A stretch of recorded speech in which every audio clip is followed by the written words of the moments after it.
Capsule de bière. Bon, voilà, ça fait au moins un truc de ramasser, un déchet. On va voir ce qu'on va trouver d'autre. Hein.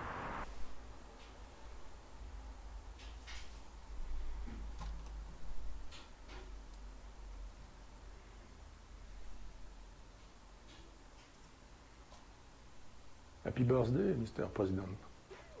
Un an, eh bien, c'est à peu près ce qu'il a fallu pour que les gens comprennent qui était Macron. Moi, j'ai trouvé ça un peu long, parce que finalement, que Macron ait été le président des riches, il n'avait pas besoin de le devenir pour qu'on sache qu'il le serait. Voilà quelqu'un qui ne se cachait pas de défendre des positions qui étaient très à la droite de l'aile droite du Parti Socialiste. Ça fait quand même très à droite tout ça, depuis que le Parti Socialiste n'est plus de gauche. Ça fait longtemps, 1983, je le rappelle, pour ceux qui auraient oublié. Et donc, imaginer que cet homme-là allait gouverner à gauche en même temps qu'à droite, c'était vraiment croire au bienfait de la vaseline. Alors, il se fait qu'aujourd'hui, les gens ont compris pour qui ils avaient voté. Peut-être qu'on... Alors, il se fait qu'aujourd'hui, gauche en même temps qu'à droite, c'était vraiment...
C'était vraiment croire au bienfait de la vaseline.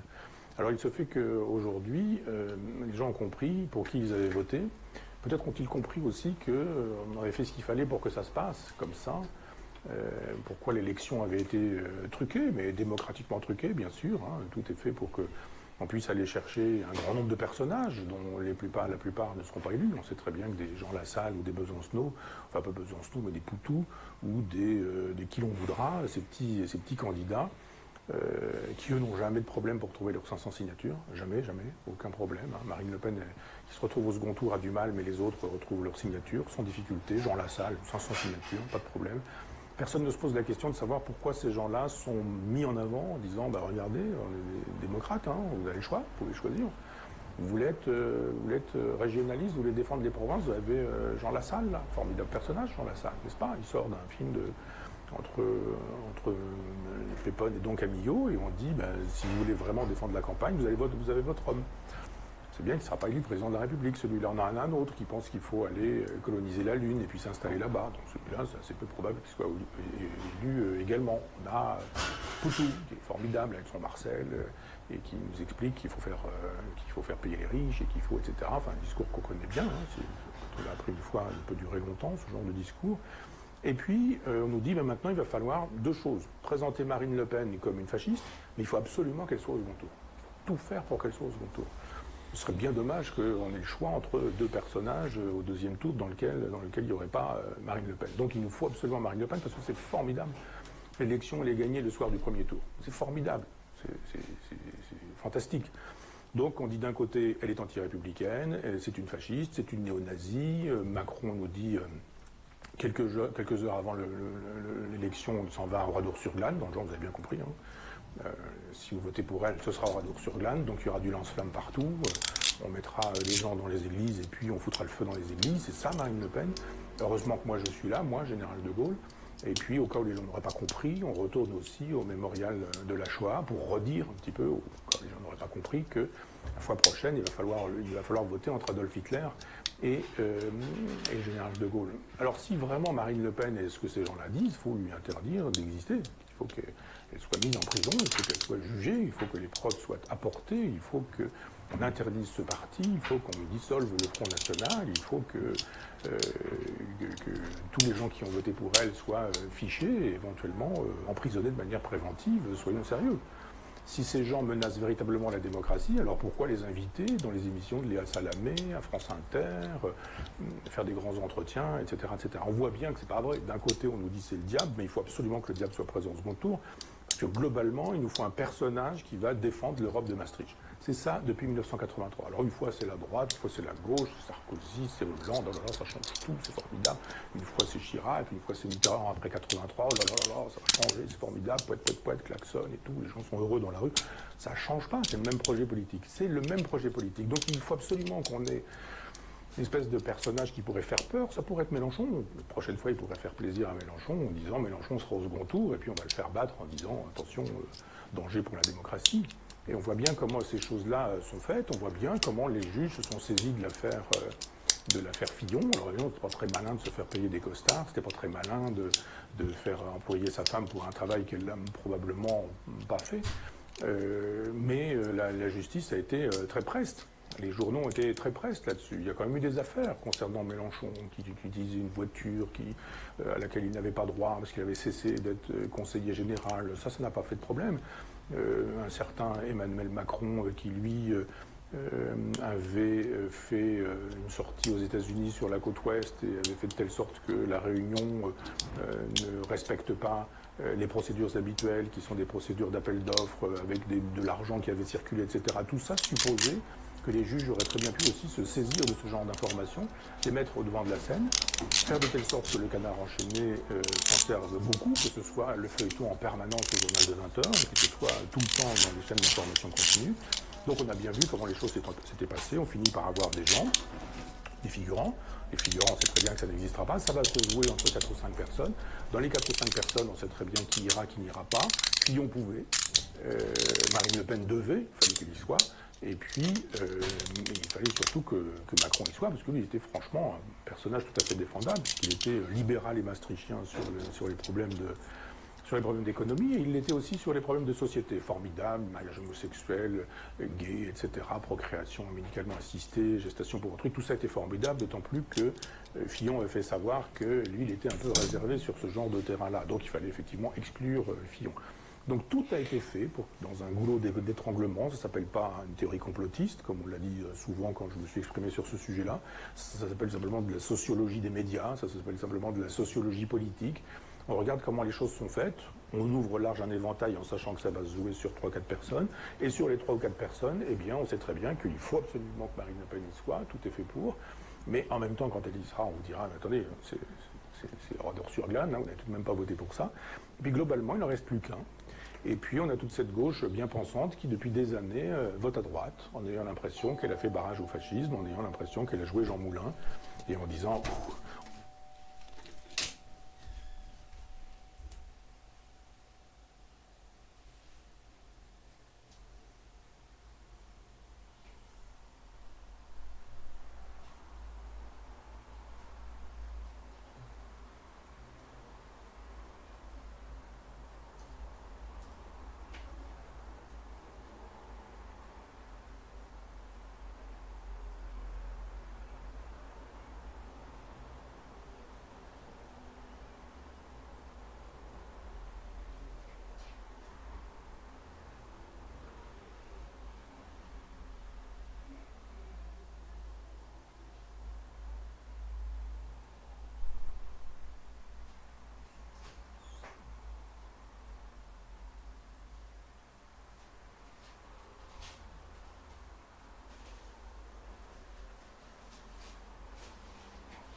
l'a échappé belle, le fascisme n'est pas passé bien loin, et on a été obligé de voter pour Macron, mais c'était vraiment, on n'a pas voté pour Macron, on a voté contre le fascisme.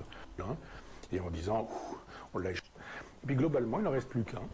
Et puis on a toute cette gauche bien pensante qui, depuis des années, vote à droite, en ayant l'impression qu'elle a fait barrage au fascisme, en ayant l'impression qu'elle a joué Jean Moulin, et en disant, on l'a échappé belle, le fascisme n'est pas passé bien loin, et on a été obligé de voter pour Macron, mais c'était vraiment, on n'a pas voté pour Macron, on a voté contre le fascisme.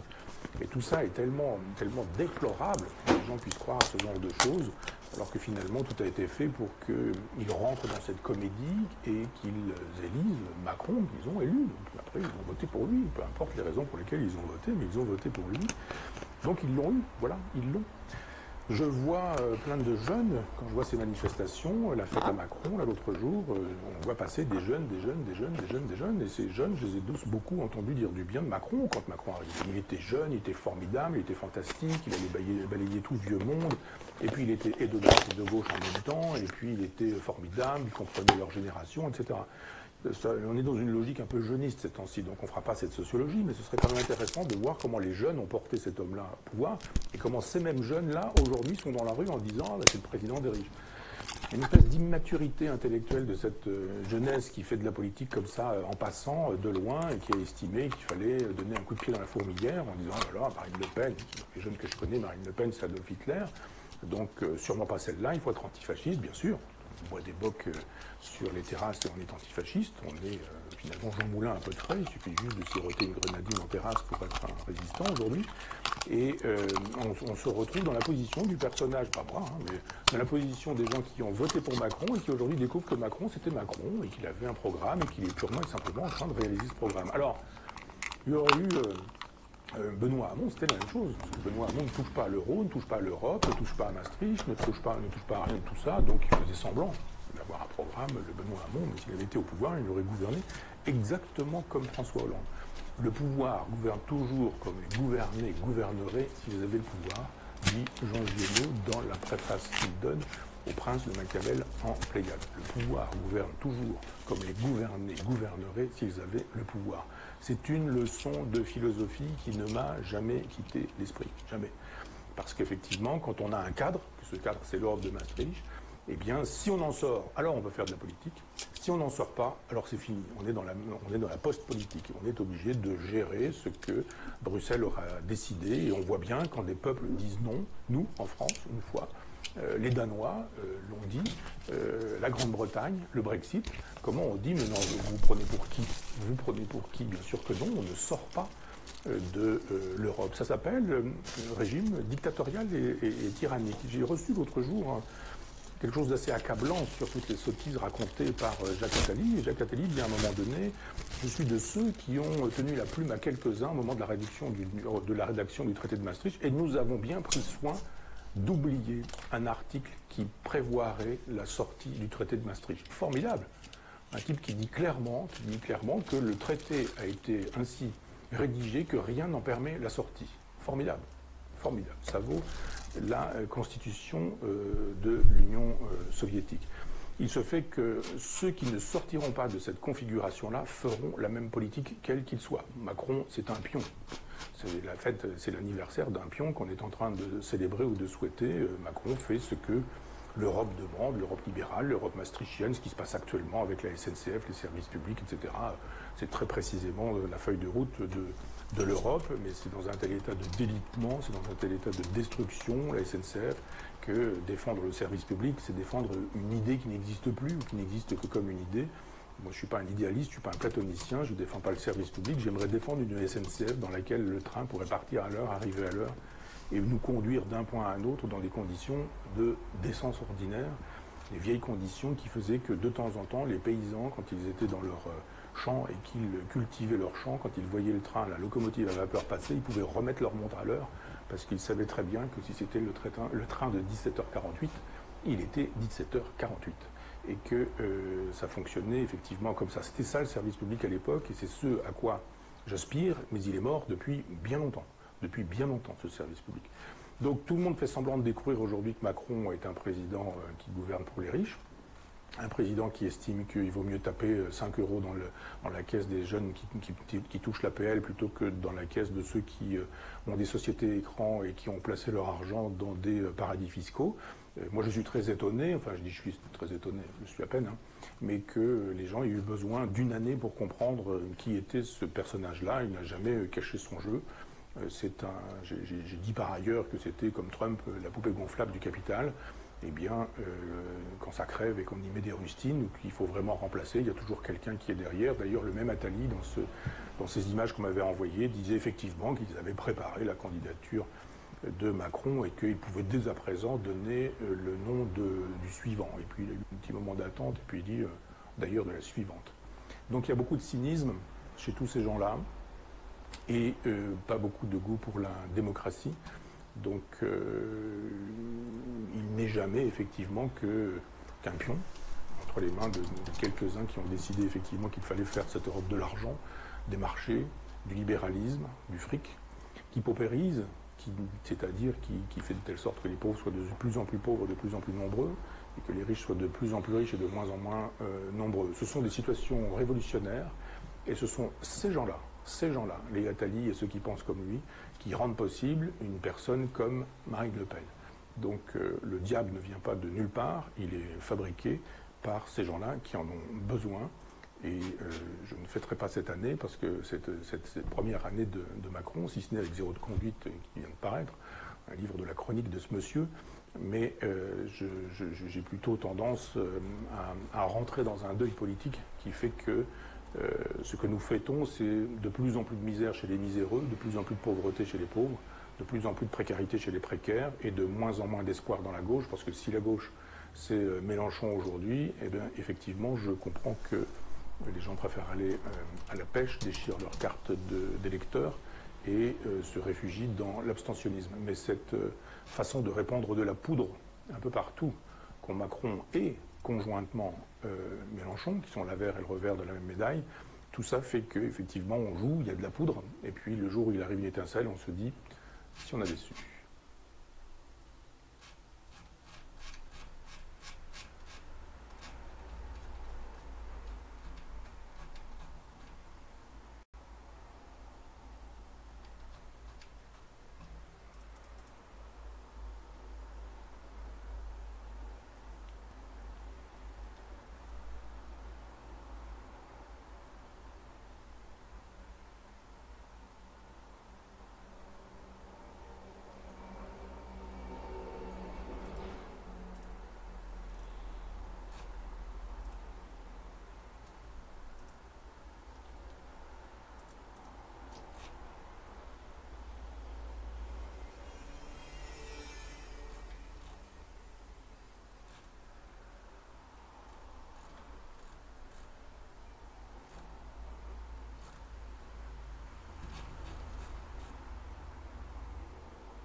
Guessing that this is going to distribute the force more than mail would, simply because the individual pieces are larger. This is of course also a lot more flexible than plate, but not quite as flexible as mail.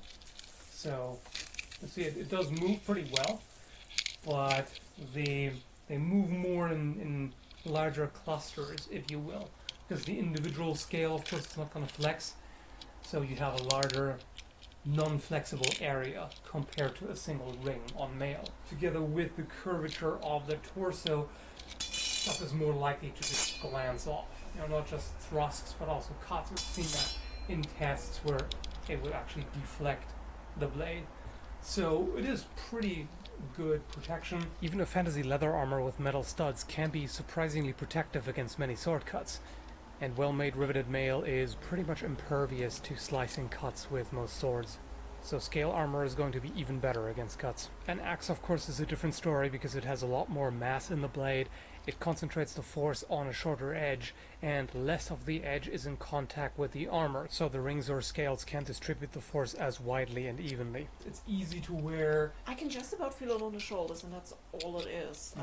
And if you had a belt, you wouldn't even. Just like with mail, because the belt would hold it here and take some of the weight off your shoulders. I'm trying to figure out if it's sitting a little bit on my hips. It might. Probably, you have pretty wide hips. So, Thanks. and it's also more ventilated than plate would be. Again, not as much as mail. This is kind of in between mail and harder armor. It does heat up under here. It does heat up, yeah, of course. And particularly if you were to wear padding underneath, this would get pretty bad.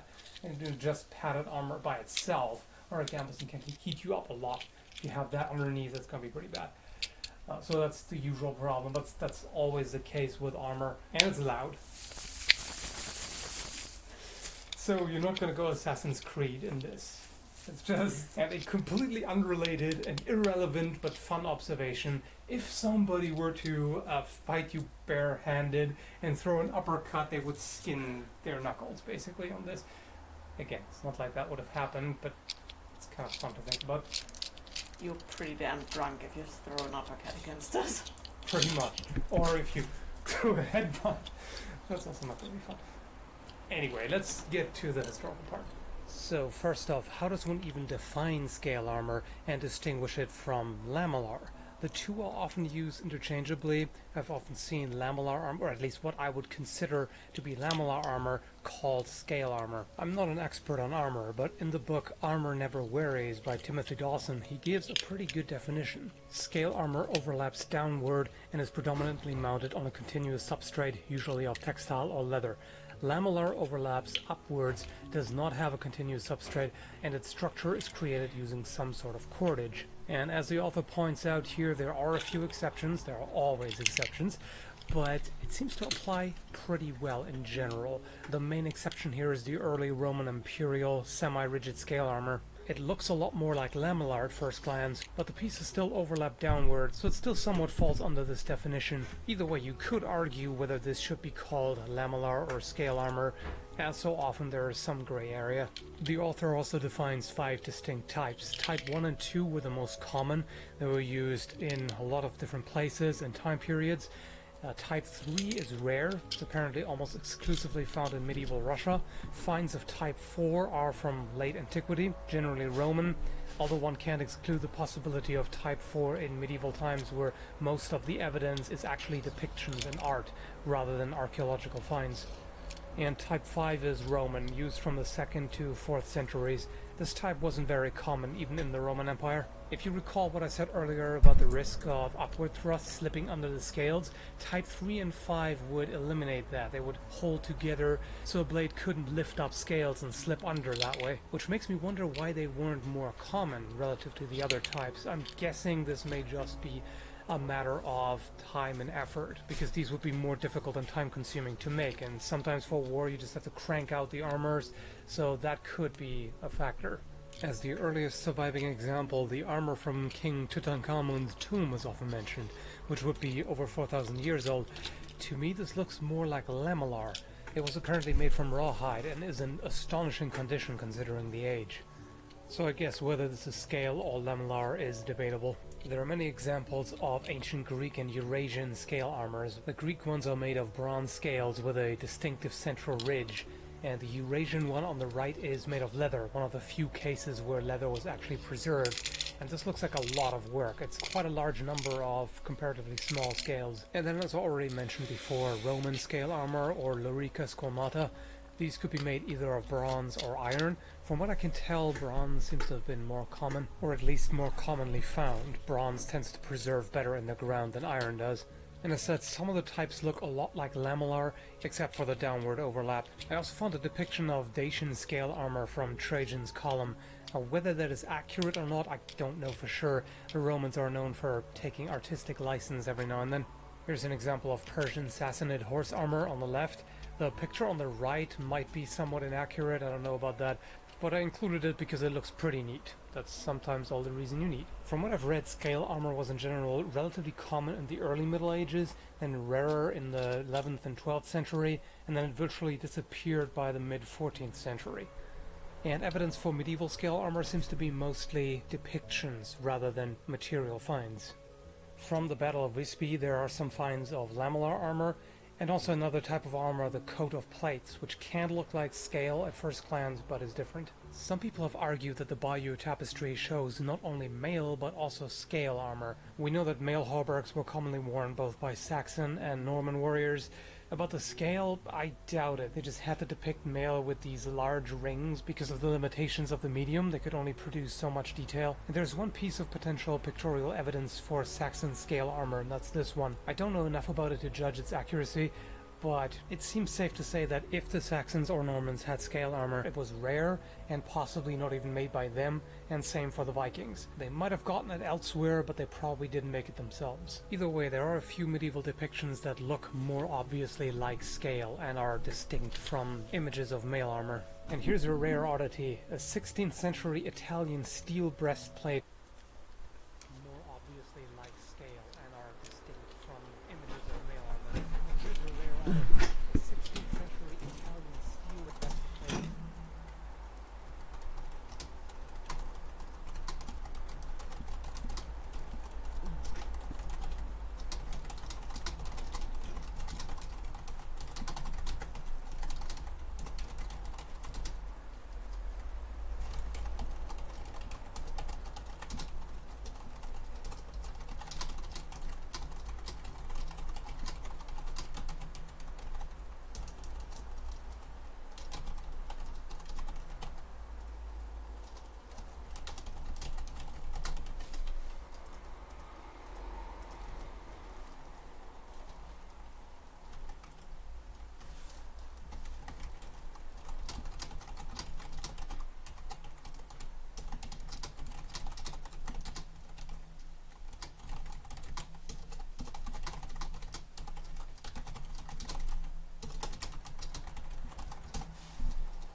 Plate with bone scales on top. I don't think that counts as scale armor. There are some outliers in later times, like pieces of scale armor found in New Mexico used by Spanish conquistadors, and Polish hussar armor from between the 17th and 18th century. And finally, I saved the strangest one for last. Here's an armor coat from early 19th century India made of gold-decorated pangolin scales. I'm guessing this might also be where the idea originated, people looking at animals with protective scales and then figuring, you know what, our exposed flimsy human skin could use an upgrade. I want that. Anyway, so this is just a brief overview. You could obviously spend hours talking about this, but I try to cram as much information into the video as possible without making it too long, so you might want to watch it several times to absorb all of it. So the next video is going to be shooting scale armor with a crossbow and a few other things. So that'll be uploaded the day after this. And as soon as it's up, I'll put the link in the video description down below, where you'll also find links to the sources I've used. And if you've enjoyed this, you know what to do. There's convenient buttons down there with which you can, spread the thing and express your opinion of it.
Putain, c'est dingue le coup de vieux qu'il a pris, pauvre Richard Stallman.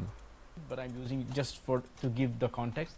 These days, everybody is talking about open source. I'm using the word that you don't like it, but I'm using just to give the context. These days, everybody is talking about open source. Everybody's, even Microsoft, day before yesterday, they announced Azure Sphere OS, which is running Linux. You know, so I asked them. Linux the kernel, and they are customized. So I asked them very clearly that since Linux the kernel is released on the GNU GPL version 2, will you also be releasing the source code? And so they say, yeah, we'll comply with all the licenses that goes. Well, that's good. See, that program is free software. Yes. It's released under a free software license I wrote, which requires redistributors to respect the freedom of users, and Microsoft is even going to respect the user's freedom with regard to that particular program. Well, I'm glad about that. I, however, have to acknowledge that the people who coined the term open source as a reaction against the free software movement have done us a lot of harm.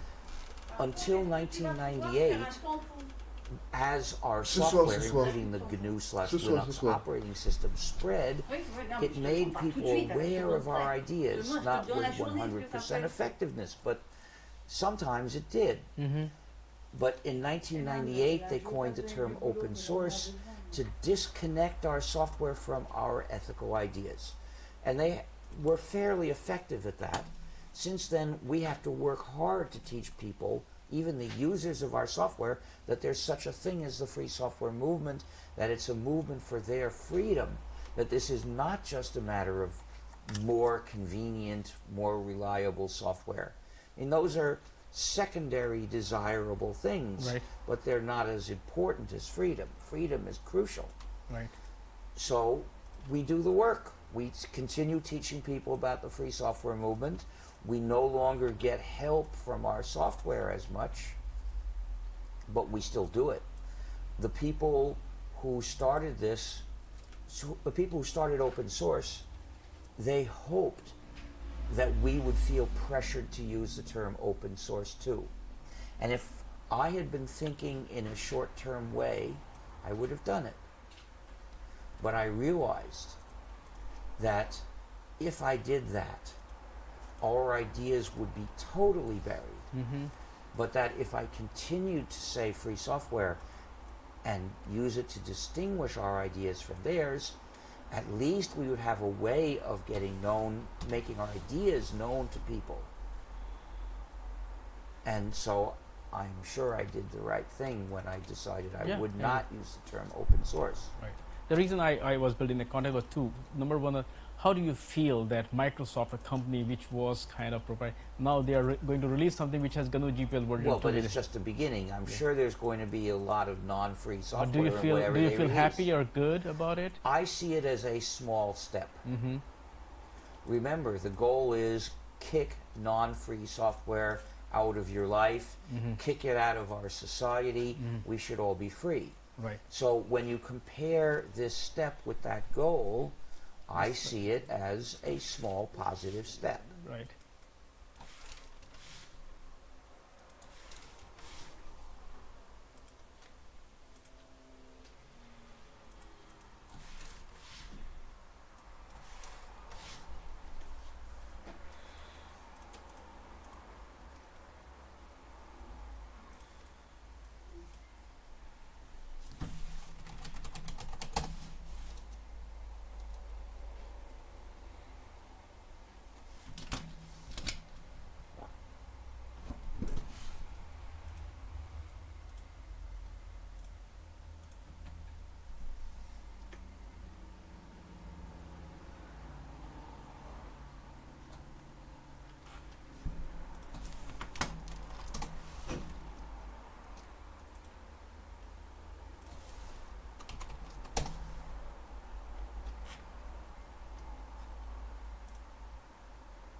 So Richard, we are here in Boston. This is your city, right? I mean, whole world is your city. It's not mine.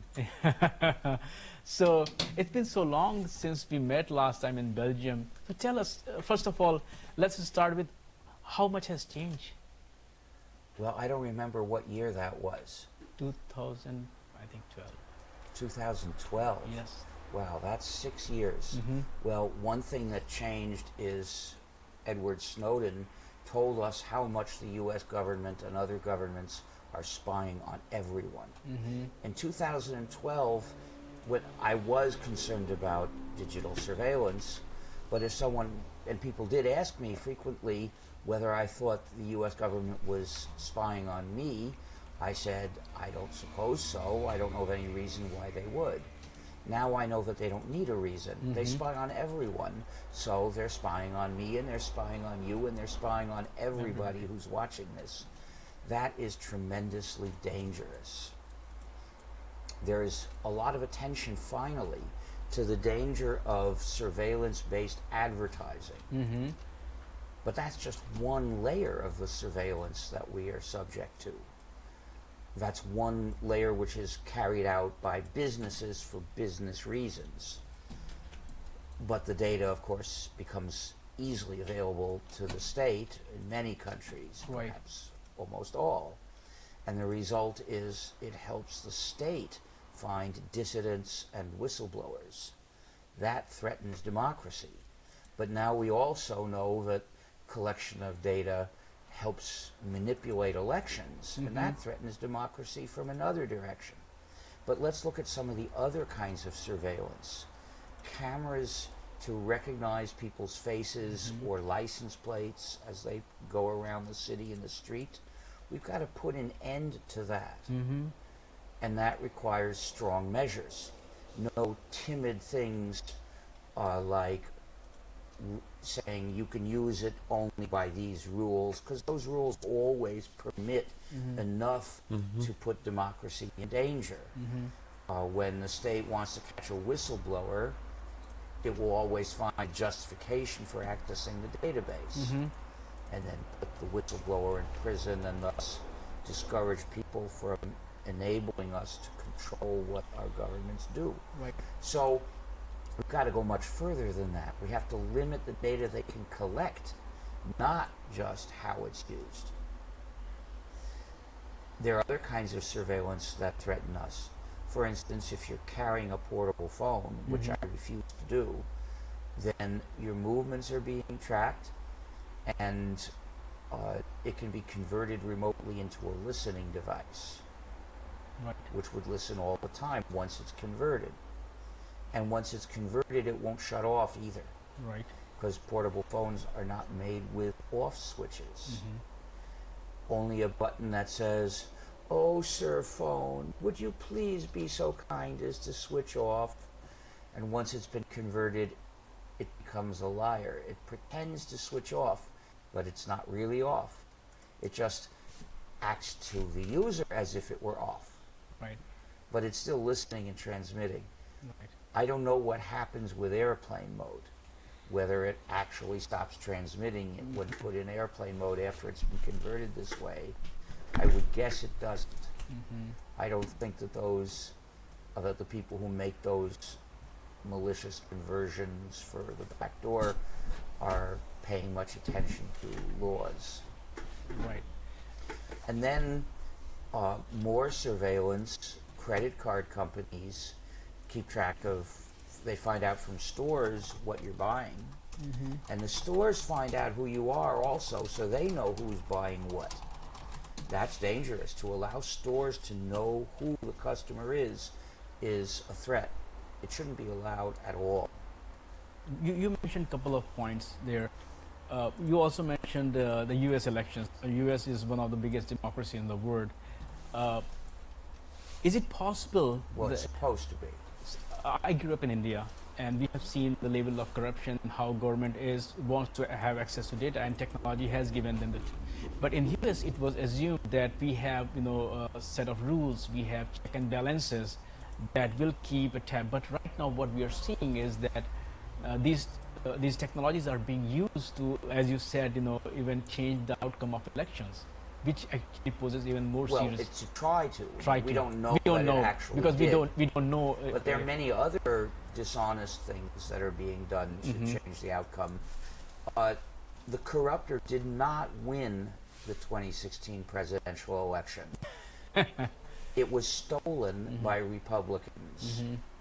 They would have stolen no matter who the candidate was, or at least gone a certain distance towards stealing it. Right. And it was only because of that that he was able to apparently win the election. And this this theft of the election has been identified in certain states. It was done by blocking, I believe, hundreds of thousands of Americans who should have been allowed to vote from voting. Republicans have various tricks. They're called voter suppression laws. They create excuses to stop lots of people from voting, and those tend to be people who are poor or marginal, in other words, probably will vote Democrat. They know this. And it works pretty well, but it's not democracy. Right. Now, a study, which I put a pointer to on Stallman.org somewhere in the political notes in the past couple of years, looked at many different political issues, what public opinion was, and what the decision was, what laws were passed, and found that public opinion had no effect on these decisions since 1998 or so. I don't know whether that was the beginning of their study. There were certainly times, like in the 1970s, when we got laws that the people wanted, even though they were unpleasant for businesses. Clean Air, Clean Water, Endangered Species Act. But nowadays you can't get that. People understand that the United States doesn't actually practice democracy. It practices an illegitimate form of government called plutocracy. Well, laws chosen by business have no moral authority. Can you explain plutocracy for our audience? A lot of people who do. Plutocracy means rule by wealth.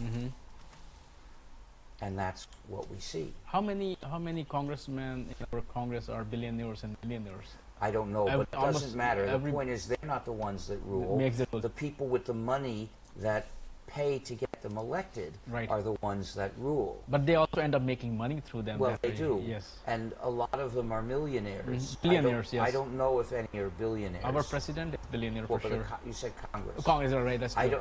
I know that many in Congress, perhaps most, are millionaires. Right. But I don't know whether very many are billionaires. Right, that's true. After all, they're not the bosses. They're the tools, the flunkies.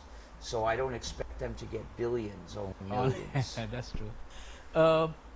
What went wrong with our country? What happened? What happened was, starting in the 1970s, rich people took various measures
je suis hyper chaud, j'ai vite là. Beat. Weapon que tout le monde s'arrache, te tuer, pousse tes minables. Je le vois, plafond, mec, tu vas faire.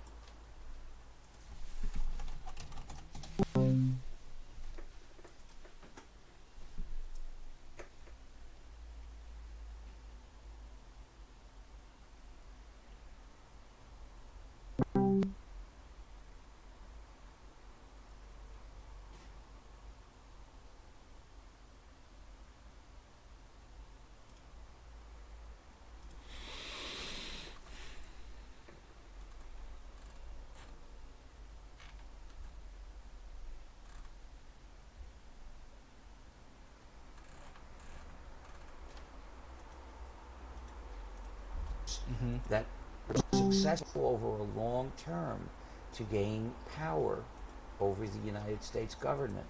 And they operate at various levels, sometimes through obvious corruption. They put a Supreme Court justice on, I believe his name was Powell, who advocated that businesses deserve human rights, which is absurd. A corporation is not a human being and doesn't deserve human rights. You cannot execute a corporation. You cannot put you can't anybody legitimately execute a human being either. But you cannot put them in jail. You cannot. Yeah. Well, you can. Put the CEO. You can erase one. You can, dissolve a corporation and hand out its assets to whatever. Right. But our government basically doesn't dare do that because it's too much under the thumb of those very big businesses. But you notice that President Reagan gutted antitrust law. Right. And what remained of it was eliminated by W. And since then, mergers have gone on like mad, producing oligopolies with very few competitors. But what is interesting is that it's not just that there are only a few sellers in a certain field, it's that there are only a few buyers for labor in many fields. That's called an oligopsony. And the point is that that's pushing wages down. Right. Because there aren't a lot of companies to compete to hire people.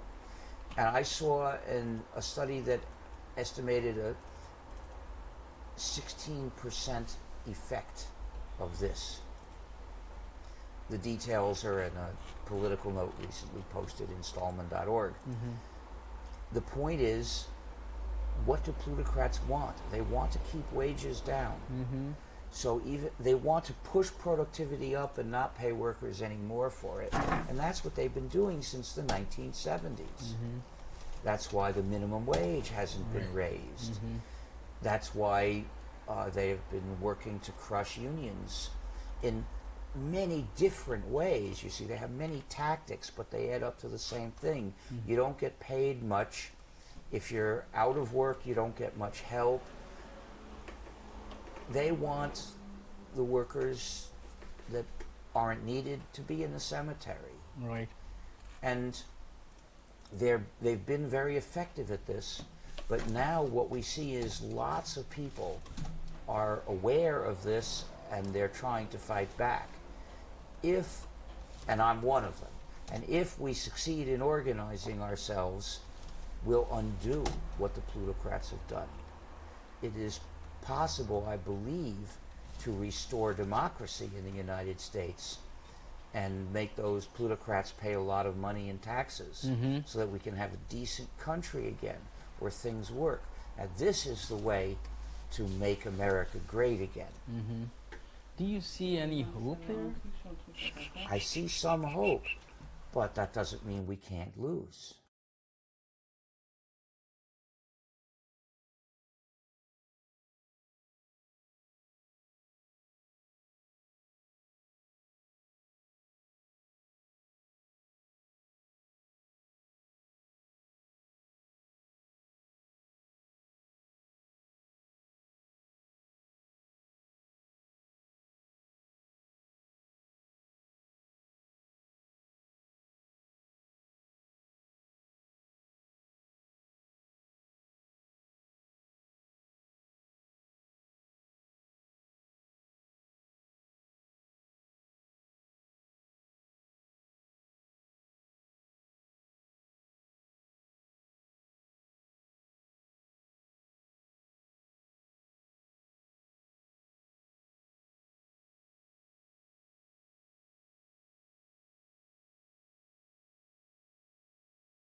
curing case of some kind.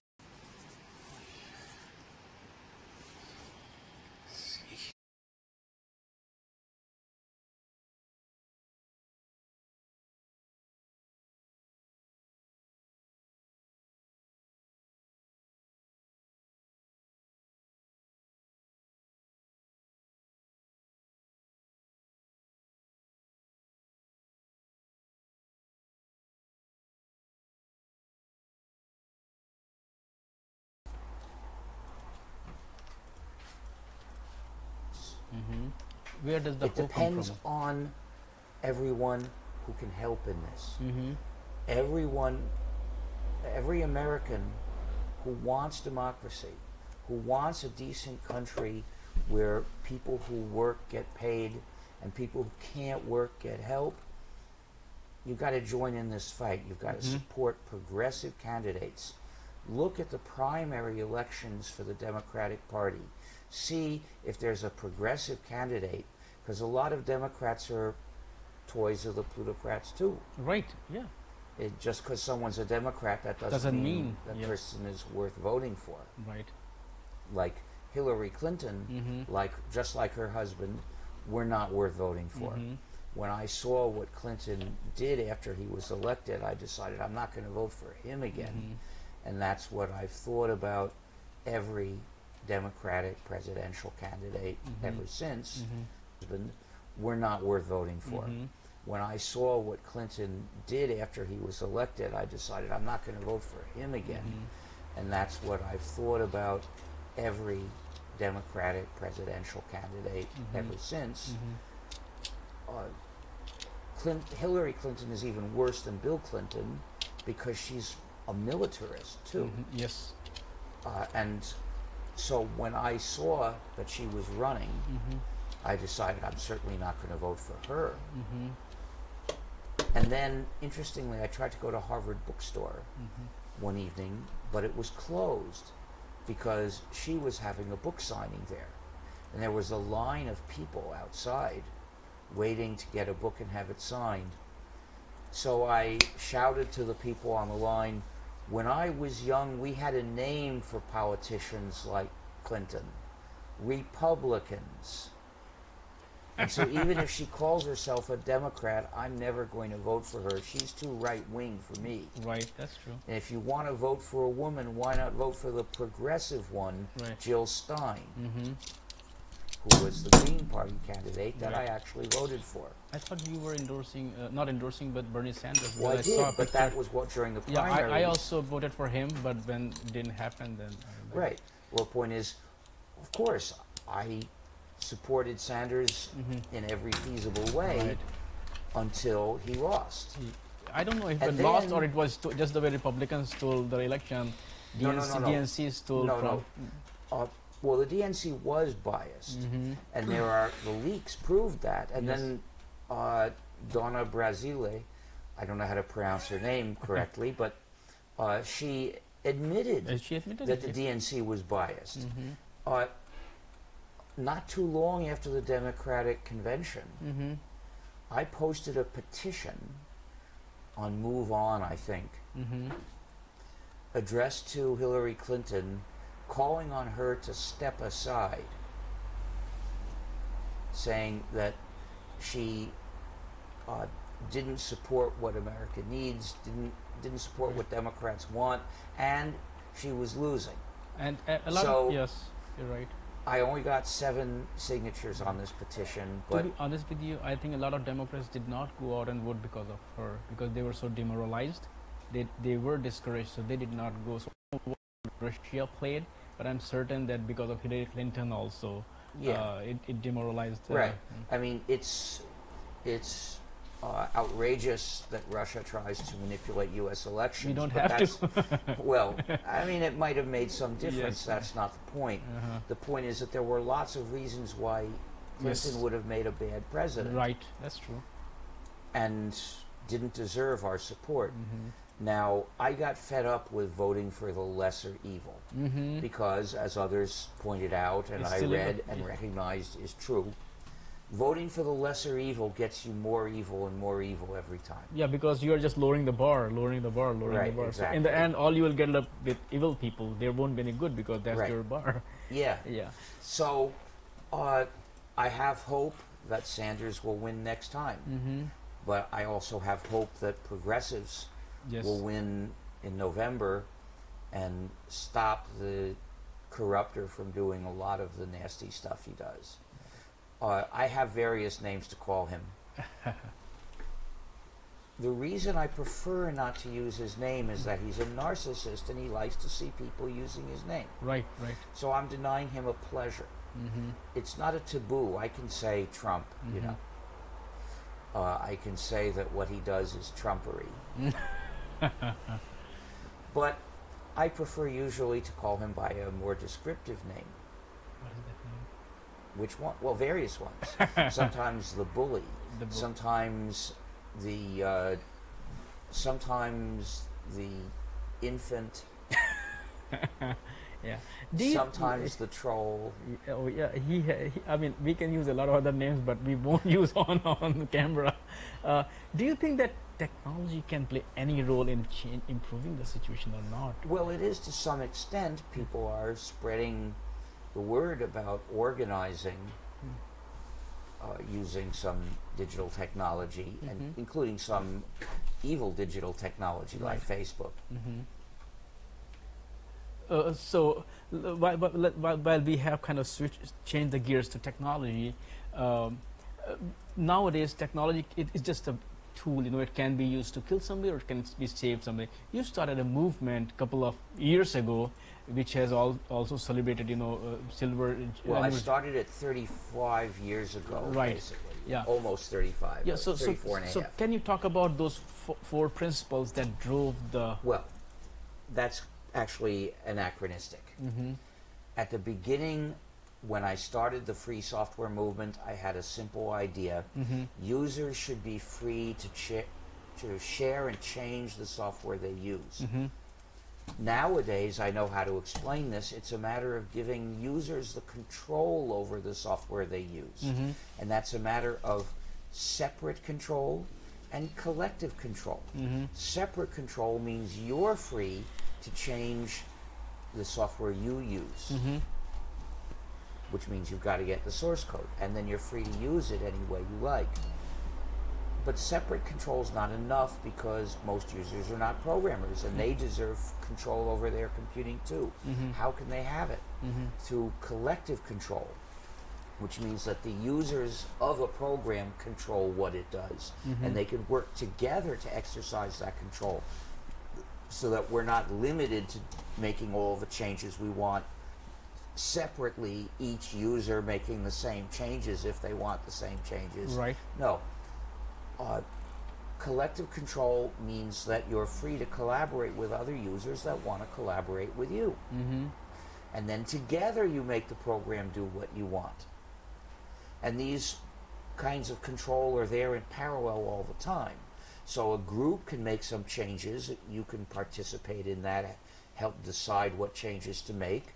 But then if the group's version doesn't do all the things you want, you could make some other changes, or you could find other people who want to make another change, and that would be another group, and thus using collective control. But you can always make individual changes in your copy, Right. and you can offer that to others. So to give users these four freedoms requires the four essential freedoms. I didn't work those out until some years after I'd started the movement. Mm-hmm. The four freedoms are freedom 0, freedom to run the program any way you wish for any purpose. Freedom 1 is freedom to study the source code and change it so the program does your computing activity the way you wish. And the source code is essential for this freedom to be more than a sham. And those two freedoms are needed for separate control. Mm-hmm. And for collective control, freedom 2 is the freedom to make exact copies. Sorry, I'm a bit sleepy. Freedom 2 is the freedom to make exact copies so as to give them or sell them to others when you wish. Right. And freedom 3 is to make copies of your modified versions and give or sell them to others when you wish. Right. So free software refers to freedom, not price. Making copies and selling them is something everyone's welcome to do. That has created a lot of confusion when we go out and talk to people. They often say that, oh, free software means I should not pay, but I think that I is understand it's a misunderstanding. Right. English doesn't give us a good word for this. So sometimes I will add the word libre, which is a French or Spanish word pronounced as if it were English. And in those languages, it means free as in freedom. It doesn't mean zero price. Right. So it's okay to make money from free software. It's just like any other. More power to you. If you power. make money contributing to society in an ethical way, not mistreating people, fine. Right. I don't believe in stopping anyone from making money. I don't believe that we should all have the same amount of money or anything like that. I believe we shouldn't let anyone suffer in poverty. We should help those people. But that's far away from saying we should level everything. So I don't want to get rid of business. I just want to get rid of the businesses that mistreat people and do injustice to people. And that's what non-free software does. Right. Because when the users don't have the four freedoms, then the users don't control the program. Instead, the owner controls the program, and the program controls the users. So that program is an instrument of unjust power. It shouldn't exist. Developing it is doing evil, and we should put an end to it. So if you look at it from a different perspective, does that also mean that companies who are either offering services around free software or selling free software, they are more ethical companies, their employees They should certainly be are more ethical, because there's nothing obviously unjust in the nature of their business. Whereas with a proprietary software company, it's basically offering you something that will give that company power over you. That software shouldn't exist. That company shouldn't be doing that. But now that's just the basic injustice of non-free software. Nowadays, they typically add other secondary injustices, malicious functionalities. That's standard practice nowadays. When I started the free software movement in 1983, malware was rare. Sure, a non-free program was an injustice, but it probably wasn't coded to mistreat you as well. Nowadays, it probably is coded to mistreat you as well. It's a feature. More well, it's a feature as far as the developer is concerned. They have no shame. They frequently, they even admit that they're doing malicious things. I'll give you an example, like Apple's iOS. With the previous version, they added a button earlier when you switch, as you actually mentioned it, that when you do that, so it was a button where you put it's a virtual button, it turns the Wi-Fi off. Now, with the latest update, when you turn it off, it doesn't turn the Wi-Fi off. You have to go deeper in the UI. That's where the toggle switch is. So a user may think, hey, you know what? I have turned the Wi-Fi off. Tricks the users into being surveilled. Yeah, you think, oh, I have turned the Wi-Fi off, so it's saving my battery, or it's not, but it's not. So it's well, if it were free software, the users could correct that. Correct that, yeah. This is why free software typically doesn't have malicious functionalities, because not only that the users could correct them if they were there, but that the developers know the users could correct them, and this deters them from even thinking about trying to mistreat the users. Right. I mean, there have been some effort. I think the last time we talked about Ubuntu also, where now it's a long time, but where they tried to put ads in the so well, not only that, but the search feature on the desktop gave I can't remember which company it was anymore, data about what the user was searching for, and gave Ubuntu some data too. And I condemned Ubuntu for this, and eventually they made that no longer be the default. Right. But you see, Ubuntu is an example of a big problem in our community, which is GNU/Linux distros developed by people that don't care about freedom, don't even use the term free software. You'll notice Ubuntu only talks about open source. The term open source was coined in 1998 by people who liked free software but rejected our ideals of freedom. Mm-hmm. They wanted a way to cut the programs away from the philosophy. Right. And open source was their way. By using the term open source and never saying free software anymore, they were able to disconnect our entire practical activity from the philosophical demand for freedom. And it was very tightly coupled. That was the whole point, to give the freedom through the code. Well, the Code point was is, people who heard them right. didn't hear anything about freedom, Mm-hmm. or right or wrong. Mm-hmm. You see, the idea of the free software movement is it's wrong for a program to be non-free. It's an injustice. It shouldn't exist. Mm-hmm. Software should respect people's freedom. Right. Software developers have an obligation, a moral obligation, to respect users' freedom. Mm-hmm. That is what open source Does. discarded and buried. So they said, if you're developing a program, think about whether it's in your practical self-interest Mm-hmm. to let users change and redistribute the program, because they might contribute to it, they might improve the code quality. So what's gone is the idea that the users have rights that software developers are bound to respect. Mm-hmm. Right. But that's the crucial idea. Mm-hmm. This is why I reject association with the term open source. You have a choice, of course, in what you say, and everyone else does too. People who value this freedom can support our cause by saying free Libre software, Mm-hmm. and people who disagree with it can work against our cause by saying open source. Right. And people have the right to do whatever, to say whatever their views, whatever views they want to express. But if you agree with us, please show people. Mm-hmm. You're not helping us just by thinking it inside, but when you express it, then you're helping us. Right. Now, I started to talk about the malicious functionalities, but I didn't get through more than one. Mm-hmm. I think, actually, I didn't get through any of them. I didn't get to state what they were. Well, there's spying on the user, very common. Windows, Mac OS, Android, iOS, and Chrome OS all spying on the user. Lots of applications spying on the user. Many applications require users to identify themselves, and it's hard to give a fake name because you may have to give your credit card as well, and they'll get the name off that. You have to log into your account, online account, before using most of these devices. You cannot even use them. Exactly. Well, you can, in You have theory, you to. could give a false name to the online account. Mm-hmm. Of course. But it is companies attached to like- your friends. Then you will not be able to send Right, emails. well, you know, Yeah. well, I would if I connected to some other email site with Right. a different name. Yes. But yeah, the way it's set up to work is to surveil everything. By default, by design.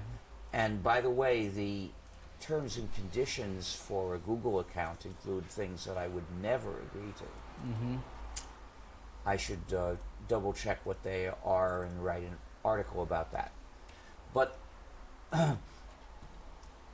beyond just surveillance, many applications and also programs in appliances are tied to a particular server, and the only way you can fully use them is by connecting through that server. The first example I heard of was the Fitbit, Mm-hmm. that it sends the user's personal data Yes. to the manufacturer, which offers to sell the data to the user whose data it is. Did you hear the case where U.S. military people, they were abroad? They were tracked through their Fitbits. They were tracked. So those locations were never disclosed. The bases. Now everybody knows. Yeah. Well, you know, even an evil thing can occasionally backfire and have Backfires, good results. But that doesn't excuse the Fitbit, you know. Right. The Fitbit is an outrage. People shouldn't use that. But there are people many like- other such Right. products.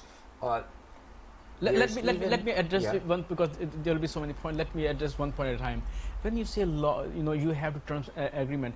Should there be a law that, you know, sometime I have seen smart TVs where you turn a smart TV on, so-called smart TV. If you disagree to the terms and conditions, you cannot even use the TV just as a dumb box. Right. So well, should there that be? should be evil. That's Yeah. evil. It shouldn't be allowed. No, that's what I said. Should there be some? I mean, we cannot expect from this administration, but some things are happening in Yes, Europe. that should be allowed.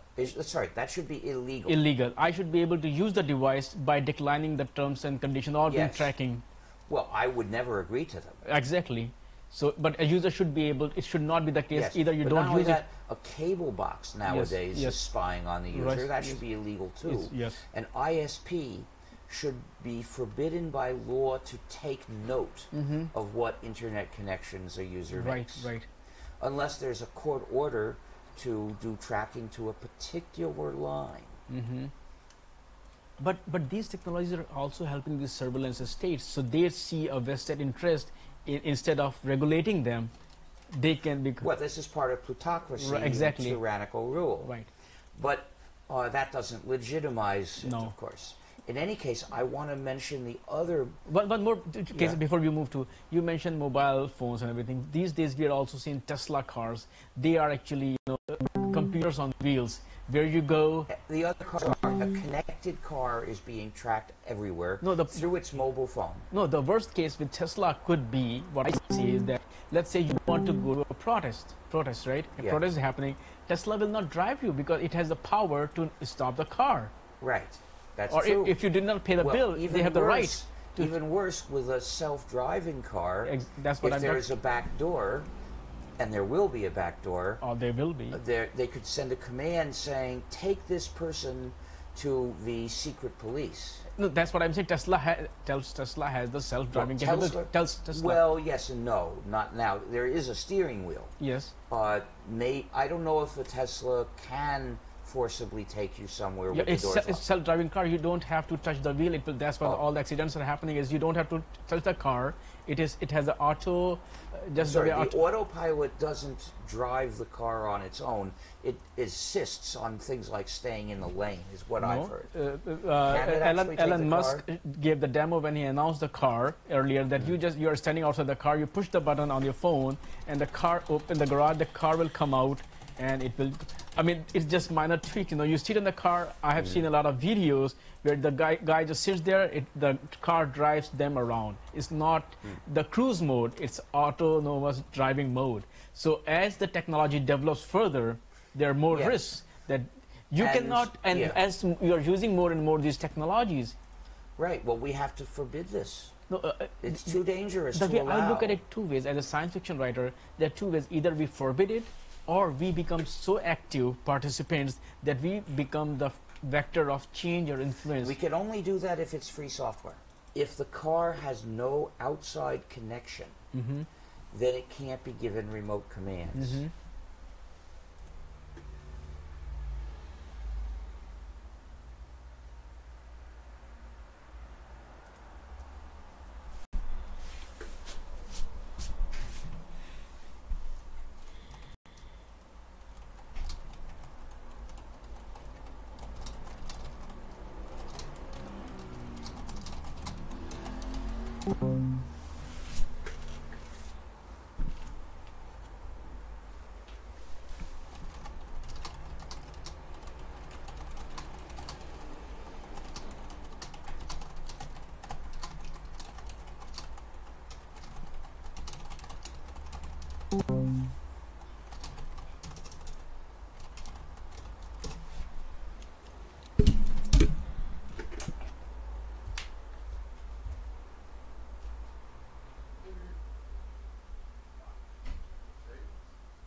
Vale.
Hein?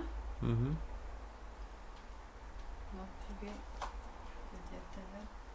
T'as besoin de quelque chose de spécial? Hein? Tu manges à quelle heure? 9h30? 9h50, oui. 9h50, ok. On va faire à manger. Allez. Alhamdoulilah, n'oubliez pas de faire la prière du Ramadan. Et dans le livre avec les fleurs, d'accord? Au fond du livre. Alhamdoulilah, à tout à l'heure.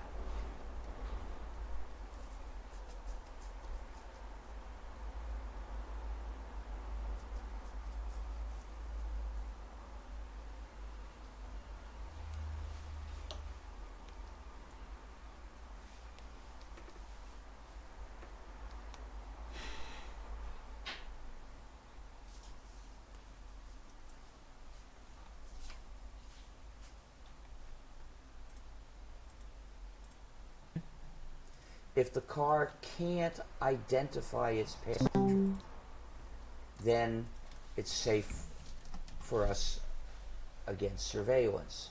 Suppose there's a Planifier un parcours. self-driving taxi, but it can't tell who the passenger is.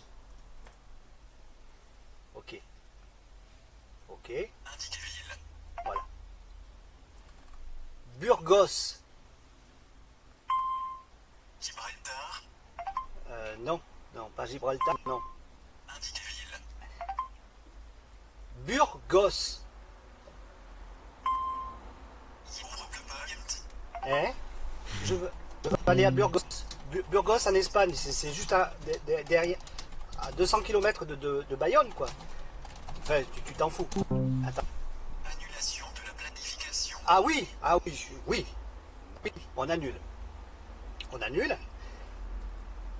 Burgos. Mais non! Non, pas point, non, non.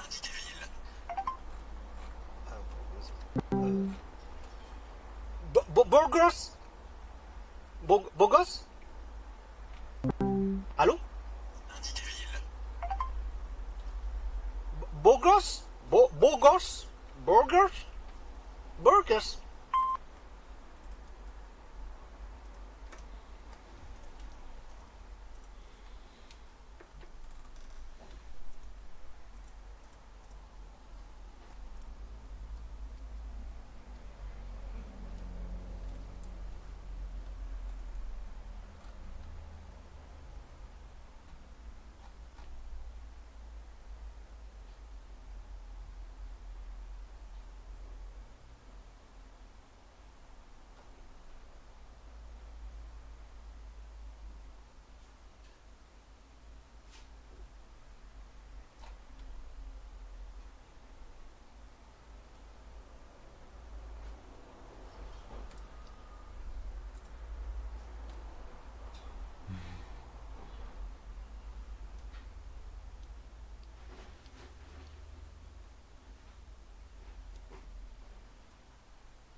Rue de Potier.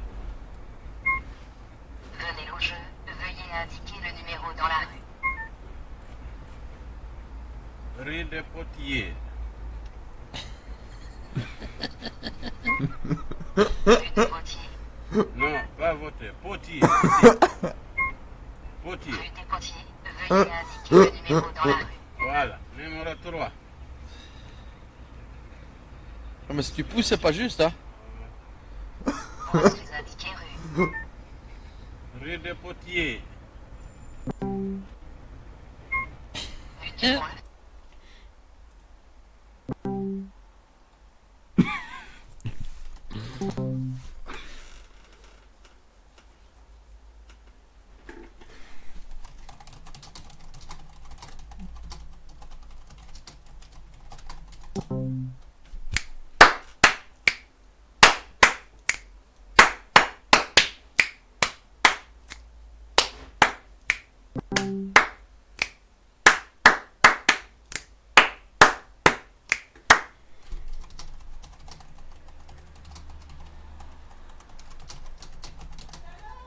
Salut! Ne le lave pas! À moi! Acheter!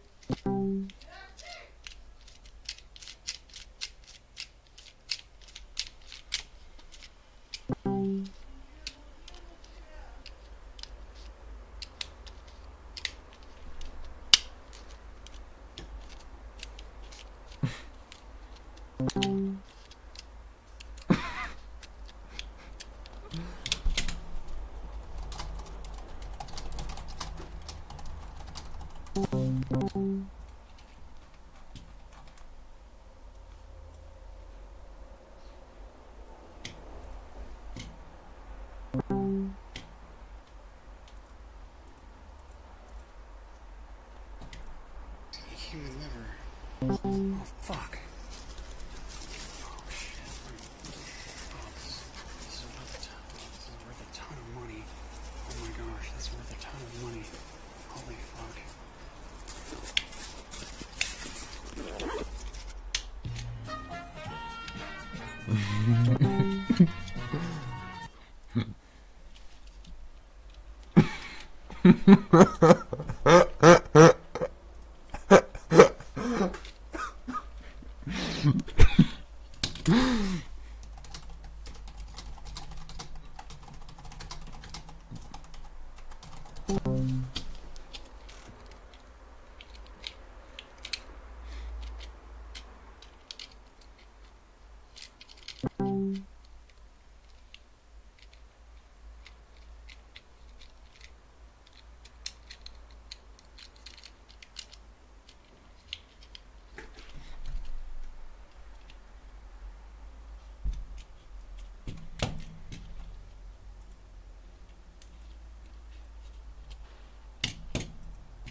And it can't get any commands to go there instead of the other place. And then it could be safe. It's as safe as a taxi driver. But if it knows who the passenger is, it's dangerous. And if it could be remotely told to go somewhere else, it's dangerous. There are people who buy cars now that have a tracking facility. It's a cellular modem. Right. One of my friends disconnected the cellular modem. You cannot drive the car anymore. Yes, you can. You can? Sure you can. Okay. He does drive it. Okay. He bought it.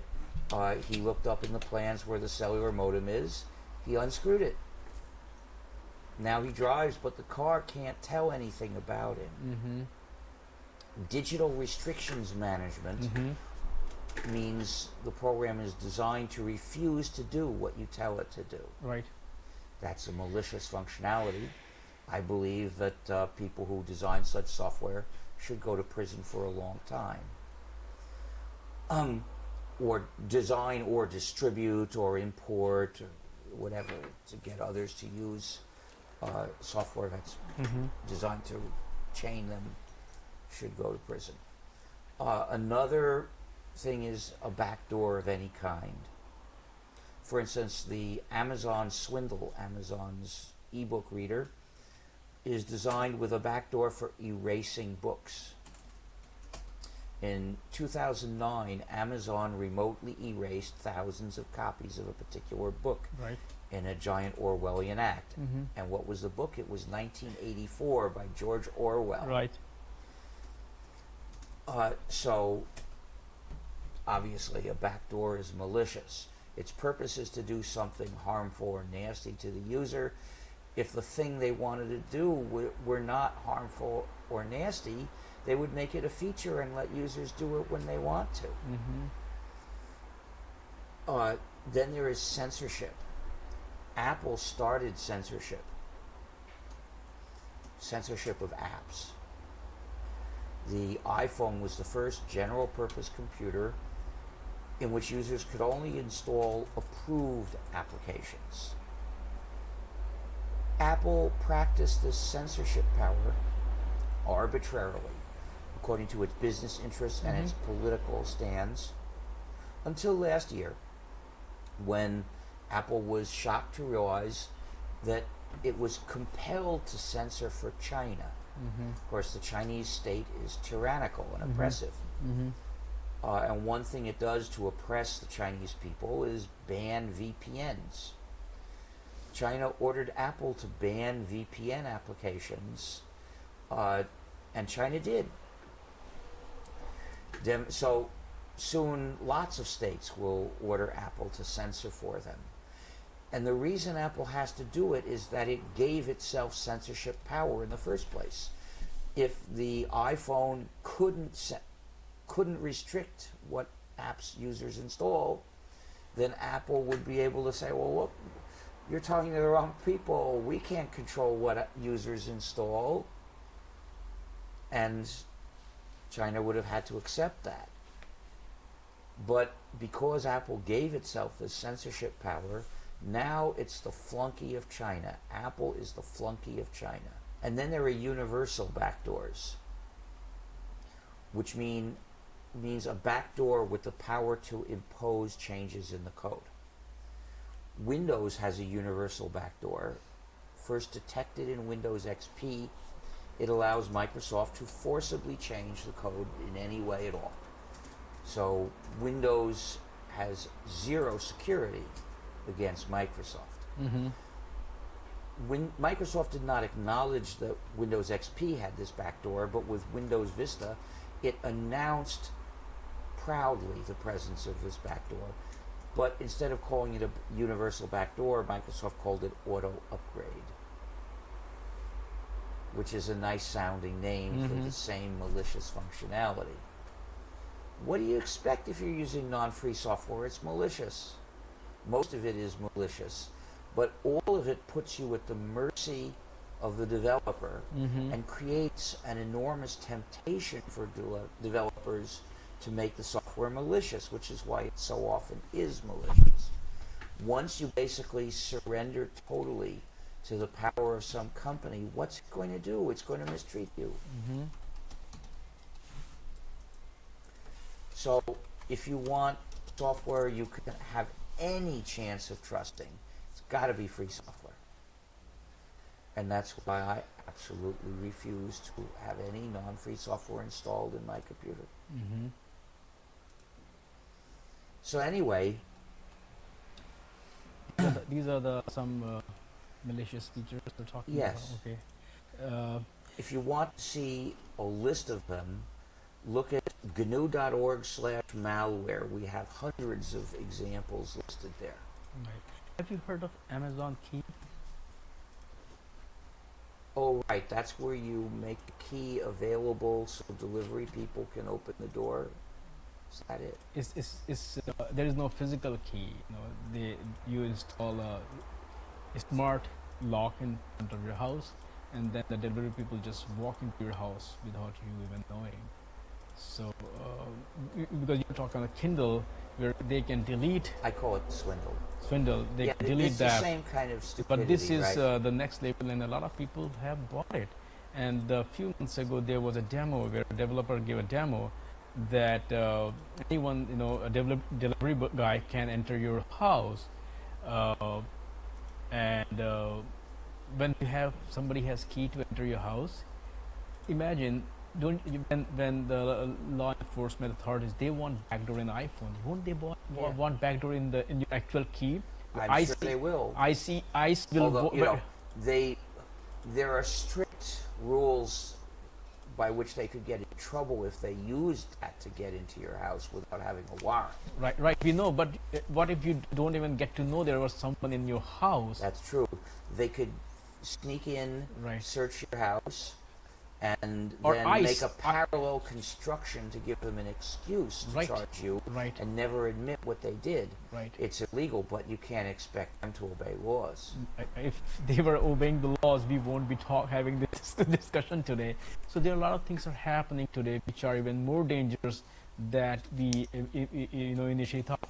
Okay, this is something that I know this is something sensitive, but when I started my own journey, since then, I'm using the word that you don't like it, but I'm using it just to give the context. These days, everybody's talking about open source. Everybody's, even Microsoft, day before yesterday, they announced Azure Sphere OS, which is running Linux. So I asked them. Linux the kernel. Linux the kernel, and they are customized. So I asked them very clearly that since Linux the kernel is released on the GPL version 2, will you also be releasing the source code? And so they say, yeah, we will comply with all the licenses that goes. Well, that's good. See, that program is free software. Yes. It's released under a free software license I wrote, which requires redistributors to respect the freedom of users, and Microsoft is even going to respect the user's freedom with regard to that particular program. Well, I'm glad about that. I, however, have to acknowledge that the people who coined the term open source as a reaction against the free software movement have done us a lot of harm.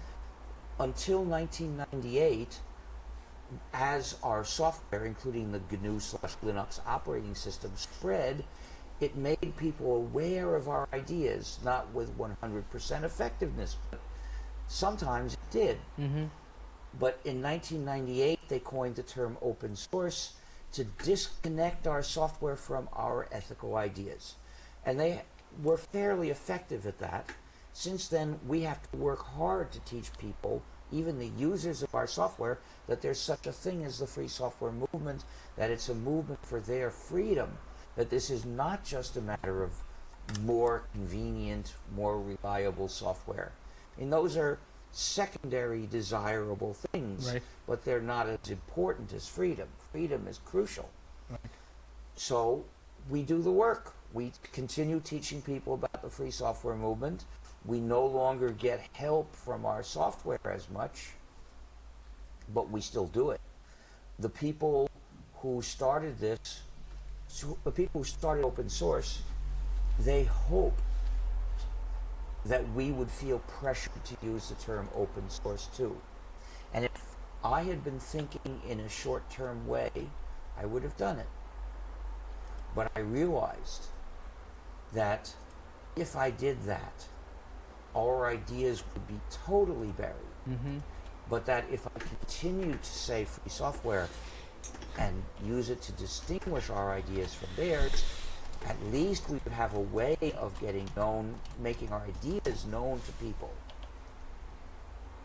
And so I'm sure I did the right thing when I decided I would not use the term open source. Right. The reason I number one, how do you feel that Microsoft, a company which was kind of, they are going to release something which has GNU GPL version 2? Well, but it's just the beginning. I'm sure there's going to be a lot of non-free software. Do you feel release. happy or good about it? I see it as a small step. Remember, the goal is kick non-free software out of your life, kick it out of our society. We should all be free. Right. So when you compare this step with that goal, I see it as a small positive step. Right. Now the second part of the question was that the reason I gave the example was, and once again was I'm using quote-unquote open source term that everybody using it.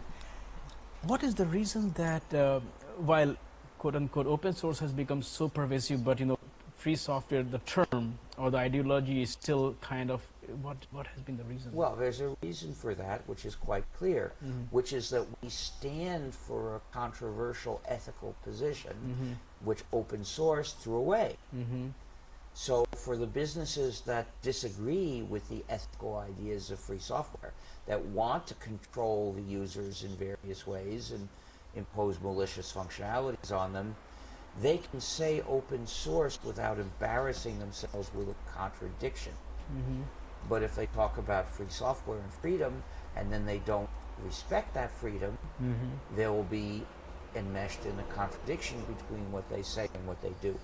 This is why the companies in the community were so quick to switch to say open source. Yes. Most of them. Right. Do you see any scope or possibility of changing the situation? I don't expect it to change drastically, but we do inform more people about the idea of free software. I mean, any drive where people, because these days the political landscape is changing. We are seeing a lot of movements, positive movements, whether it's the equality or whatever. So do you see there can be a possibility as millennials are coming in? There's a possibility, but because open source blocked us off from most of the media, our ability to take advantage of it is limited. Okay. But people are somewhat getting the word. And what is the situation? How sustainable is Free Software Foundation these days? Oh, our members are increasing gradually, our income is increasing gradually. So on that score, we're doing okay. And okay, this is not a question that I want to ask. What after Richard installment, what will happen to Free Software Foundation? I won't see it. Yeah, but have you ensured that I can't. I don't know a person to recommend as my successor. I wish I did, but what can I do? Do you? I mean, what do you feel about it? This is your legacy. This is your. Sorry, it's a meaningless question. No, the reason is meaningless question for you, but the thing is, the word needs the word. I'm sorry, I'm unable to do what I can't do. It's no use asking me how I feel about it. That won't help me do anything. If I could find someone, someone sufficiently steadfast to recommend, I would. In fact, I might do more than recommend that person. I would try to give that person experience and firm that person up. Any other topic you want to touch upon? I have so many things, but any other topic? Well, there are two big areas of harm that we've seen. One is the surveillance. Yes. And the other is mobile devices. Computing on mobile devices is, well, it's even worse than computing on PCs was in the 1980s, because they do so many things to make it hard for us to liberate them. Before mobile devices, it wasn't very hard to write a different operating system and run it on your machine. Now there are obstacles. And before mobile devices, you would install a few general purpose application programs, and each one you would use to do many different things, at least potentially. And so we could replace them with other general purpose applications. They didn't need to be hundreds of thousands of them. We only needed them to be dozens or maybe hundreds. We did that. But now that each company, each organization makes its own app, it's proprietary, it spies on people, and it's talking to a server through a secret protocol. So we can't replace those. The only thing we can do is say no to them. But now the World Wide Web has been thoroughly broken by JavaScript. The World Wide Web initially was a declarative protocol for expressing presentations of information, hypertext. So the website would send the hypertext to your computer and your browser would show it to you. So once we got a free browser and a free web server program, okay, you could browse the web in freedom. But when the site has JavaScript code, which is essentially code that's sent in the web pages to be run on your computer in your browser, well, that means the communication between the site and the user is no longer in a standard declarative protocol. It's just sending arbitrary programs to run on your machine, and of course nobody should be able to send programs to run on your machine. That takes away your freedom, and a lot of them spy on people. So we just have to block the non-free JavaScript code. If the JavaScript program carries a free license, well, with a little improvements in browsers, we could make it convenient for users to maintain their modified versions of those programs and start getting the benefits of freedom, like making sure it doesn't spy or mistreat you. But when the JavaScript program is non-free, and often it's compiled, you could say view source, but what you see is actually a compiled program, not source. So I would say that it has destroyed the World Wide Web and turned it into a proprietary program delivery system. Right. To resist this, the crucial thing is make sure your website runs if the user is not running JavaScript. And there is never a reason why you need to make the user run JavaScript. I'm told that JavaScript programs can make certain interface constructs look nicer. Well, if you send free JavaScript code for those limited purposes, then your site will still work even if JavaScript's turned off, and they won't do any great harm, put a free software license on them and stuff like that. But beyond that, you shouldn't make your site use JavaScript. You mentioned mobile phones. Yeah. Nowadays, people are using IoT devices. which are even worse. Well, I won't use that term. I know, that's what I always wait for you to give me some terms. I talk about the internet of stings, cheaters, and spies and telemarketers. So the internet of things, they are becoming so pervasive. I mean, whether it's thermostats or the doorbells. You don't have to have. Most houses don't have them. Most houses do have them. It's going to be a $13 billion industry. I cover Internet of Things, so it's a big, massive industry. People should not buy any of those things. Yeah, I understand your point. The only computerized appliances you should use are those with free software that talk only to your computer. That's what it takes for them to be ethical. A very limited purpose device, you may not care whether it has software in it. If the software is never going to be upgraded and it can't talk to anything except your controller, it doesn't matter to you whether it's software or a circuit or equivalent. So if you get a controllable light bulb and it talks to a controller and the controller is run by free software, you don't have to care what's in the light bulb. But other than that, these devices are malicious and dangerous and unjust. Anything that can have non-free software in it and talk to the internet is an injustice. Most of these devices run on Linux kernel. It doesn't matter if they've got some free software. What matters is whether they have some non-free software, because that's enough to put a malicious feature into. Right, that is the easy answer. But as I said, the market is growing. The answer that I'm looking from you is that what can we do instead? Don't buy them is what you can do. I'm serious.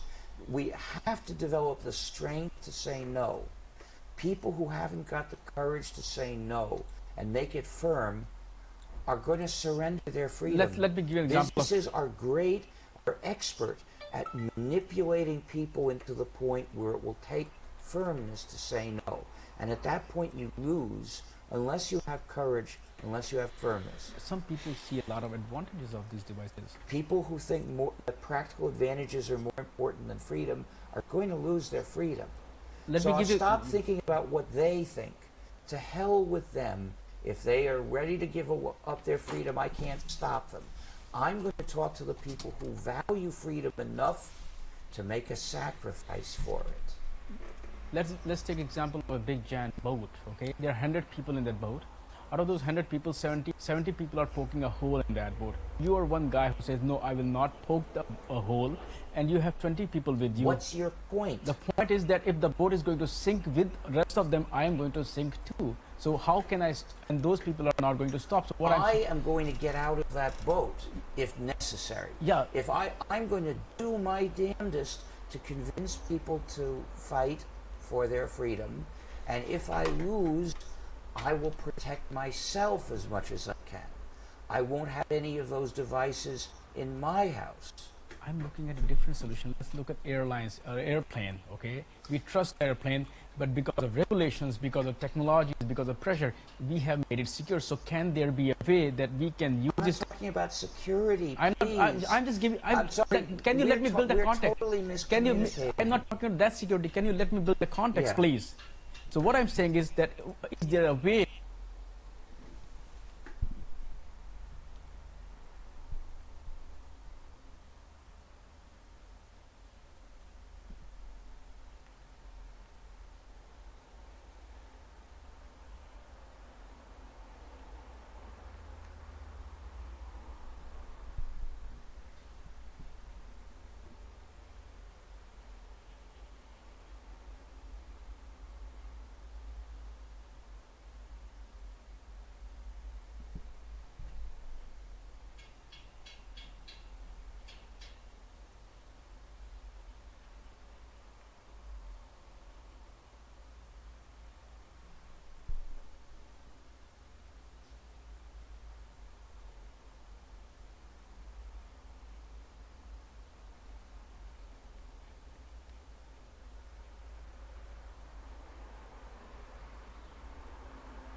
away through free software or at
Allô, allô. Salut, ça va? Ouais, alors oui, alors ce que je vais faire, c'est que je suis en train de lancer une pétition Léo, je te rappelle qu'on est sur pour YouTube. ajouter le On est hash sur YouTube. à LGBTQ+. C'est Oui. de la merde. C'est de la merde ta pétition. Oui, sauf que... Oui, mais ça va péter leur communauté, parce que je suis Non. sûre qu'il y a des gens qui vont voter. Et sinon, genre, je vais lui apprendre ce que c'est la définition de genre. C'est la Mais le genre, supposition. c'est il ou elle dans les... Voilà. Non, c'est la supposition. Alors, je Selon voudrais les FW, qu'il y ait... c'est la supposition que Non, LGBTQ+, le car c'est concept anti... Sinon. Point. Alors, j'ai déjà un compte Change.org. Quel email j'ai?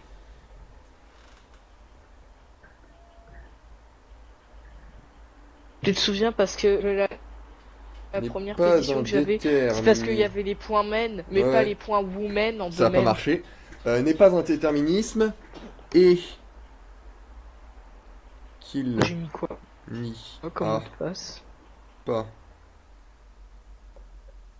et qu'il n'y a pas de continuité. Comment on pourrait dire ça? Et qu'il n'y a pas Jane Doe. Je suis jeune d'œuf. Rapport hétérosexuel. Ça existe, bordel. entre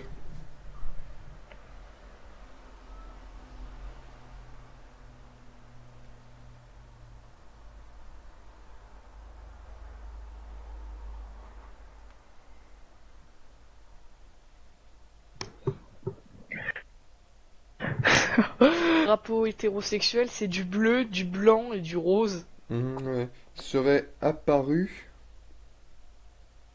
que les aurait créés magiquement. Point. On ne naît pas femme. On le devient. On le devient. Ce qui est une pourriture.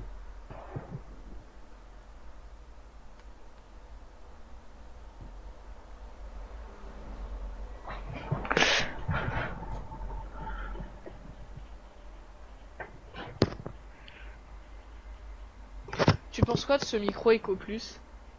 Cringe de développement.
Serait on naît fille et on devient femme et on naît garçon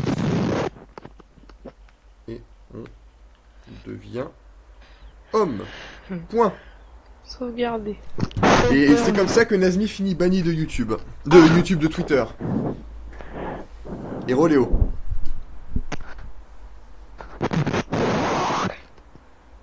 Donc, Selon la JW, supposition que le concept d'homme et de femme n'est pas un mécanisme et qu'il n'y a pas de lien de causalité entre les mâles et les hommes et les femelles et les femmes, que la les aurait créés magiquement. On ne naît pas femme, on le devient. Né, tu l'as. Ça fait mal aux Osef, je suis sur téléphone. Pas femme, on le devient, ce qui est une pourriture intellectuelle car la composante de développement est une part seulement de l'identité de femme. Que la phrase appropriée serait on est fille et on devient femme et on est garçon et on devient homme. The X chromosome, Tiny, the normally mâle, SRY gène. Le mâle reste fertile. Donc il manque les autres gènes. Ça fait bien la... Attends. Alors...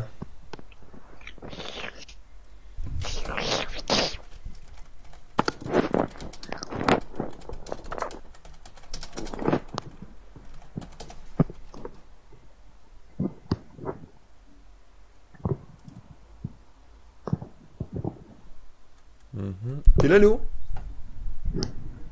Sauvons les renards de notre parc. J'ai pas compris, tu disais quoi?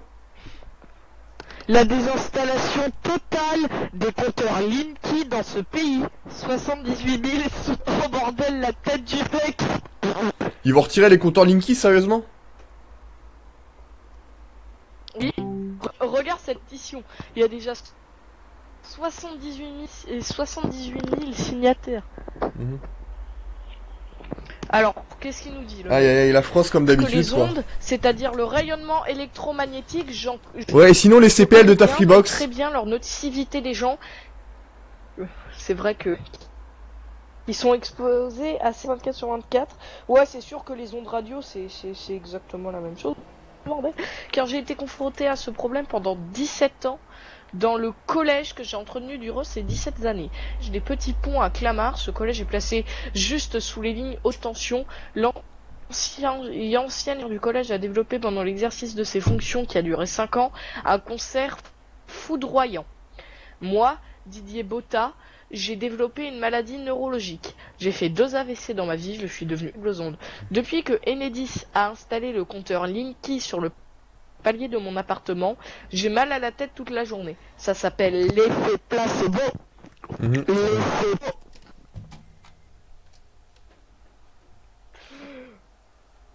C'est totalement de l'effet, on est d'accord. J'ai bien peur qu'il ne fasse jamais marche arrière car il y a bien trop de millions d'euros en jeu. En clair, comme pour la répression routine, il faut que ça rapporte aux concepteurs, fabricants, installateurs de satanés compteurs. Et notre santé, il s'en balance vers les X millions d'euros. Léo, je veux pas entendre ça, Léo. Parce que tu vois, autant... Non, Léo, tu veux que je te dise une... Léo, tu veux que je te dise une bonne raison d'interdire le compteur Linky? D'accord? Il est piloté à distance. Ça veut dire que si t'as la SWAT pas la SWAT, mais oui. si t'as les mecs qui débarquent chez toi à 6h du mat, si t'as Gilbert qui vient, il peut te couper l'internet, il peut te couper la connexion au réseau à distance. Ce qui peut être gênant, tu vois.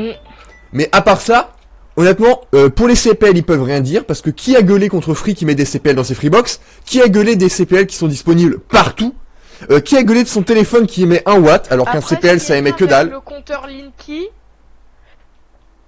Après le Linky, ce que tu peux faire, c'est que tu peux envoyer une lettre au maire.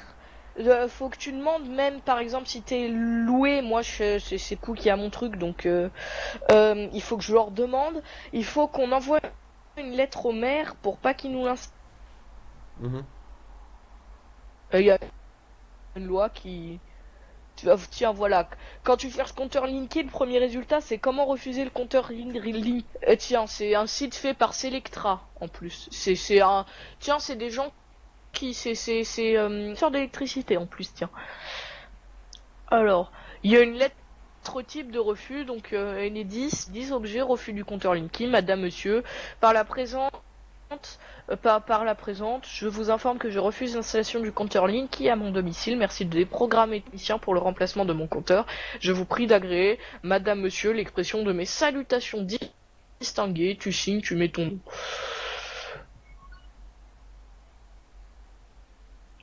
De toute façon, s'il donne un compteur Linky, je le pète, hein. Faut pas croire. Non, bon courage, tu vas pas réussir. Je dis ouais, votre compteur, tu sais, je mets un pétard dans le compteur Linky. On fait ouais, votre Linky il a explosé. SRY.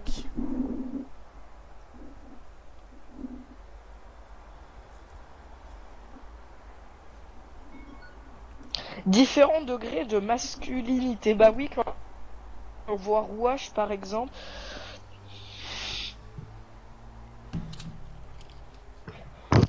C'est Léo. Hein? Oui. Comment on appelle ça? Oui, mais rouage, il y a une grande partie aussi de, il y a une grande partie de voulu, tu vois. C'est triste, mais c'est un auto-sabotage en grande partie. Comme je dis toujours, hein, go muscu, y a rien que mieux que la muscu. Rouager débile. Rouager débile. Ta gueule, et je te rappelle que t'es en live, Léo. Hein.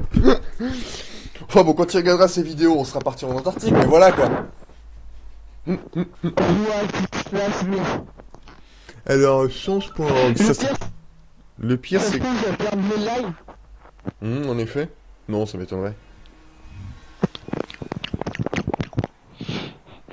Bordel, je peux faire des trucs avec ce micro, c'est incroyable.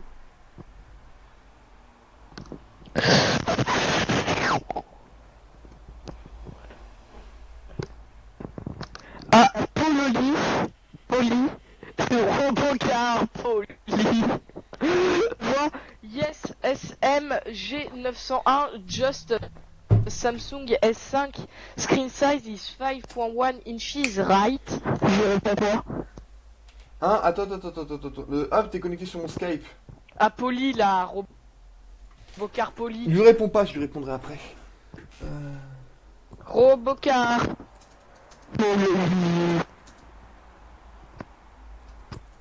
Faut que j'arrête avec les blagues françaises. Bon.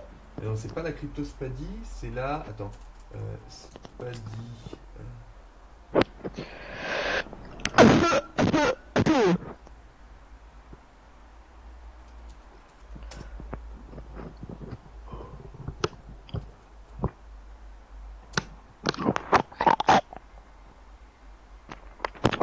Je ferai Diamode.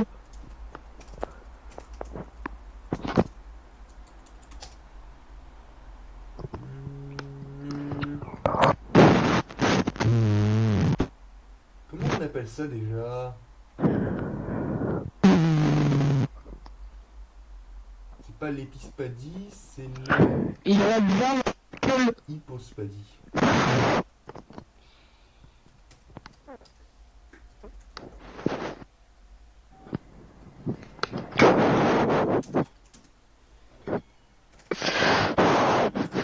Je suis des bonnes FP. Qui arrive de plus en plus en Occident. Bordel, pourquoi avec tous mes mots de la- passe ils sont effacés? Moi je connais pas mon mot de passe FP. Du fait des... comment on appelle ça? C'est des perturbateurs... Eddie Malou. OWDYMALOU.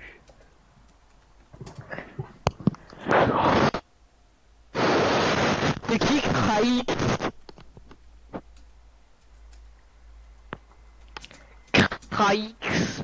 Trahit. Je sais pas, c'est un random. C'est un random. Un random. Baïti, deux points, ouvrir, parenthèse. Regarde Twitter, Léo.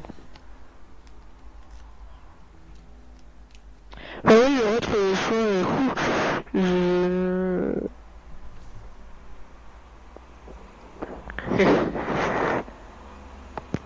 PTDR.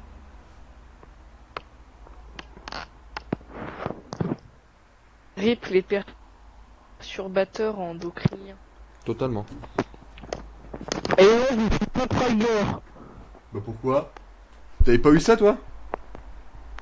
Pourquoi je serais trigger? Bah la cryptorchidie, ça t'est arrivé, non? Tu disais l'autre jour.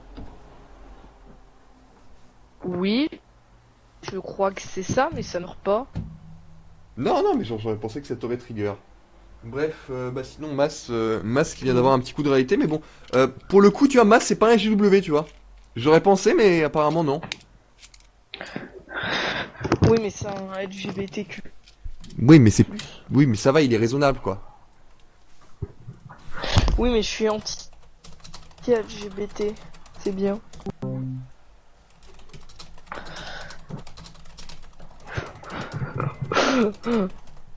Coucou Internet, je suis Andy. correct là.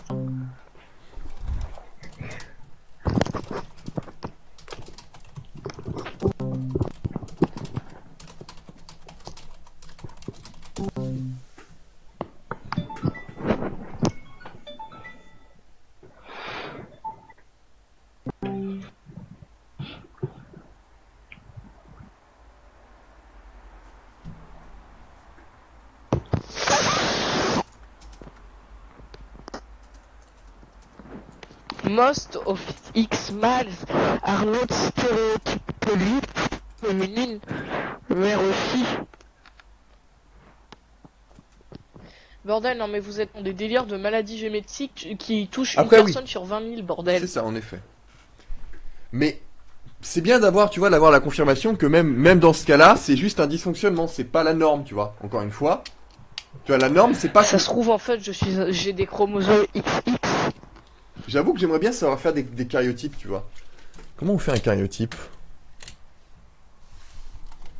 Oh, to Un make. test de chromosomes surtout. Oui, mais un cariotype, c'est un test de chromosomes. Tu vois, pour voir ces tu vois, je vois mes chromosomes au microscope, ça tourne mal. Théoriquement, si j'ai des chromosomes X triso, hein. Non. Si tu es XX, t'es pas triso, t'as juste une petite translocation d'un des gènes qui a fait que, bah oui, t'es un homme, mais un homme... En plus, c'est justement à cause des perturbateurs endocriniens, entre autres, c'est le genre de choses qui arrivent de plus en plus aujourd'hui. La prédominance, elle augmente. Ah, ça veut dire que bientôt tout le monde sera XX, c'est ça? Bah, c'est pas tellement ça, c'est plutôt que les anomalies vont augmenter. Bah, tu regardes, attends, j'ai la flemme de ressortir mes cours. Mais tu regardes, la qualité du sperme diminue en Occident.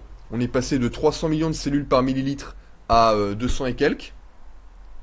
Ça est surtout en Suède, tu vois les cucks, hein. Suède, États-Unis, Angleterre, France, tu vois, en Occident. Tu as les cas de cryptorchidie, ils augmentent, les cas d'hypospadie, ils augmentent, les malformations toutes diverses et variées augmentent. C'est, voilà, tu as une altération totale des... Quoi, oui? Quoi, l'aile? T'as plus de micro? Léo Mornoyer?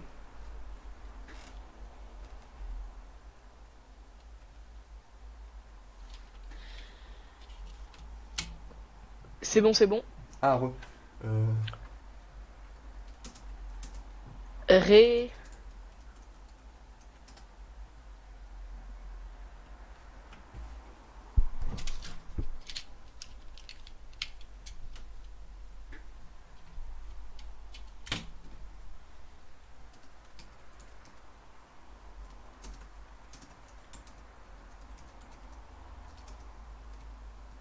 Bon, je m'en vais, au revoir.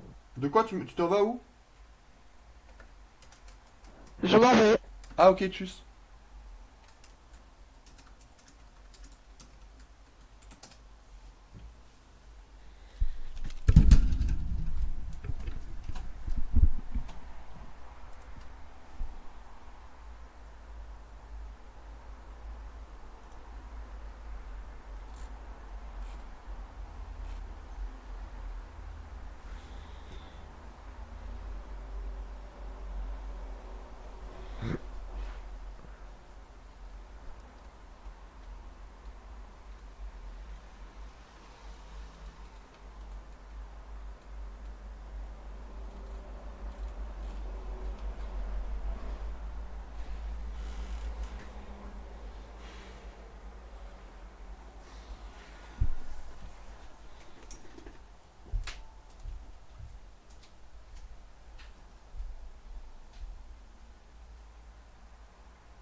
or as you said in the beginning, that the companies who do free software work are more ethical than the. So I'm talking all this because of some context. I'm not jumping at you, so you have to listen to me.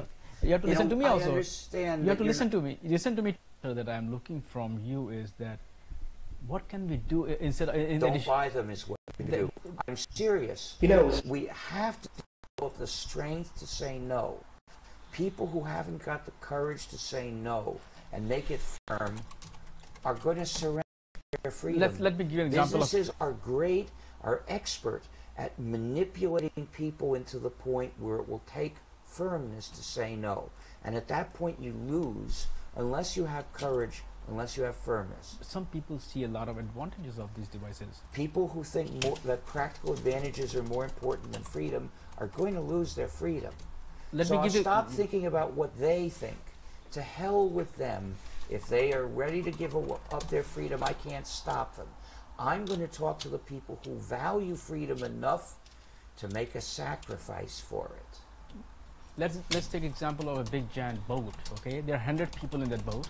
Out of those 100 people, 70 people are poking a hole in that boat. You are one guy who says, no, I will not poke a hole, and you have 20 people with you. What's your point? The point is that if the boat is going to sink with the rest of them, I am going to sink too. So how can I, and those people are not going to stop. So what I am going to get out of that boat if necessary. Yeah. If I'm going to do my damnedest to convince people to fight for their freedom, and if I lose, I will protect myself as much as I can. I won't have any of those devices in my house. I'm looking at a different solution. Let's look at airlines or airplane, okay? We trust the airplane, but because of regulations, because of technologies, because of pressure, we have made it secure. So can there be a way that we can use this? I'm not talking about security, I'm please. not, I'm just giving, I'm sorry. Can you let me build the context? We're totally miscommunicating. I'm not talking about that security. Can you let me build the context, please? So what I'm saying is that, is there a way through free software, or as you said in the beginning, that the companies who do free software work are more ethical than the. So I'm talking all this because of some context. I'm not jumping at you. So you have to listen to me. You have to listen to me also. I understand. You have to listen to me. Listen to me too. So what I'm saying is that, is there any way that from the technology perspective we can use free software, at the same time we can also build companies who believe in free software, so even if they do deploy these IoT devices or more, they are ethical companies. They are not stealing. They are not spying on you. I don't know. I'm not. Have you heard of a company called Purism? Yes. What do you think about them? I'm not a businessman. What do you think about Purism? Don't change the subject. I'm not changing the subject. They're not building these Internet of Things devices, as far as I know. They are building mobile phone. They are building mobile phone. Yes. Please, I can't answer these questions in fragments. You've asked a different question, and you asked, first of all, but is it possible to, you raised the issue of the Internet of Things, and then as I tried to answer it, you said other things which make it hard for people to see what I'm saying. And now you're trying to change to a different question. I'm not I can't do that. I understand. I don't think I'm changing it. I've got to do one at a time. Let me finish with the Internet of Things. Okay, let's do that. You're basically asking the question, can you, one person, stop this disaster? And the answer is, obviously I can't unless other people join in. Okay? I'm not trying to claim to have the powers of a Superman. I'm only telling people about a danger, hoping that they will join in resisting it. But your question effectively assumes that that's not good enough. Either I am so strong that I can defeat the You started free software movement. I can't. You have. Well, the point is, how big is the free software movement? That depends on the people who are watching this. They can either join in or not. They can either say no to the non-free devices that are normally malicious in the Internet of Things, or not. Most Internet of Things products that I see being offered to consumers are malicious. They talk to the manufacturer's server, which uses them to spy on the customers that buy the products. If you have any sort of self-respect, it should be obvious to you that you don't want that in your house, and you won't let it be in your house. You'll kick it out. But, you know, how many people can I convince? That's up to them. So let's not waste time on an imponderable. We don't know what the viewers of this interview will think. That's up to them. So why should we waste any time asking about it? They'll show us what they think. So I'm more interested in providing them with reasons to think what I'm arguing for, and I may convince some. There is a sex toy which was designed to be controlled remotely over the internet. And that has some nice uses, right? I did not use it, so I don't know. Well, I haven't either, but I can envision uses that might be enjoyable. If there are lovers who are not physically near each other, they might find this an enjoyable thing to do. But the only way to send commands to it is through the server belonging to the manufacturer. So I wasn't surprised to find out that the server is spying on the users all the time, and they even built the product for spying. It wasn't an afterthought. It's not that they built it and then they decided to keep track of the data. No, they built it to give them more data. They put in a thermometer, so it will tell them if the product is in contact with a human body. And it might even tell them how much contact and what kind of contact. So they designed it for the purposes of spying on people. That should be a crime. Well, this made a scandal to some extent. I don't know whether they're still selling that product. When I saw that product, my first thought was, you can't trust this thing, I don't want it. If people teach themselves to say, whenever they see such a thing, you can't trust that, I won't take it, then we can defeat those things. Now, I see a possibility that the business devices, the things sold, say, for offices and factories, might be better. It's possible that the controllers sold for factories only talk to another, or for offices, only talk to the master controller in the office. And then if they put free software in those, they control it. And if it's not talking to the internet, then at least it's not spying on them. Maybe, in other words, maybe the manufacturers treat businesses better because the businesses have more money. But I don't know that that's true. I do know that the examples I've heard of have been in consumer products. Yes, yeah, they call it IoT or industrial Internet of Things. Yes, you're right. They have a totally different mechanism, and it's more maybe controlled. It's more ethical. I have no information about it. It is because I did some stories in past, and where I talked to people, and you're right about those devices. They are much more controlled. Oh, good for those businesses then. Yes, yes. They deserve control over their computing, and you and I deserve control over our computing. So I fight for all users of computing to have control over their computing, and it looks like it's going to be a long fight. So if businesses can have that control, why can't we? Oh, it's because the manufacturers think they can get away with more mistreatment of individuals. I think the individuals are going to be suckers. That is what I was trying to drive in the beginning, that even with IoT device, Internet of Things devices, there can be ways, just the way businesses don't get tracked, even consumers don't get tracked. Well, they could. It would certainly be possible to make an ethical device, an ethical computerized appliance, or an ethical thing to control your computerized appliances. IoT or industrial Internet of Things, yes, you're right. They have a totally different mechanism, and it's more controlled. Maybe it's more ethical. I have no information about it. It is because I did some stories in past, and where I talk to people, and you're right about those devices. They are much more controlled. Oh, good for those businesses then. Yes, yes. They deserve control over their computing, and you and I deserve control over our computing. So I fight for all users of computing to have control over their computing, and it looks like it's going to be a long fight.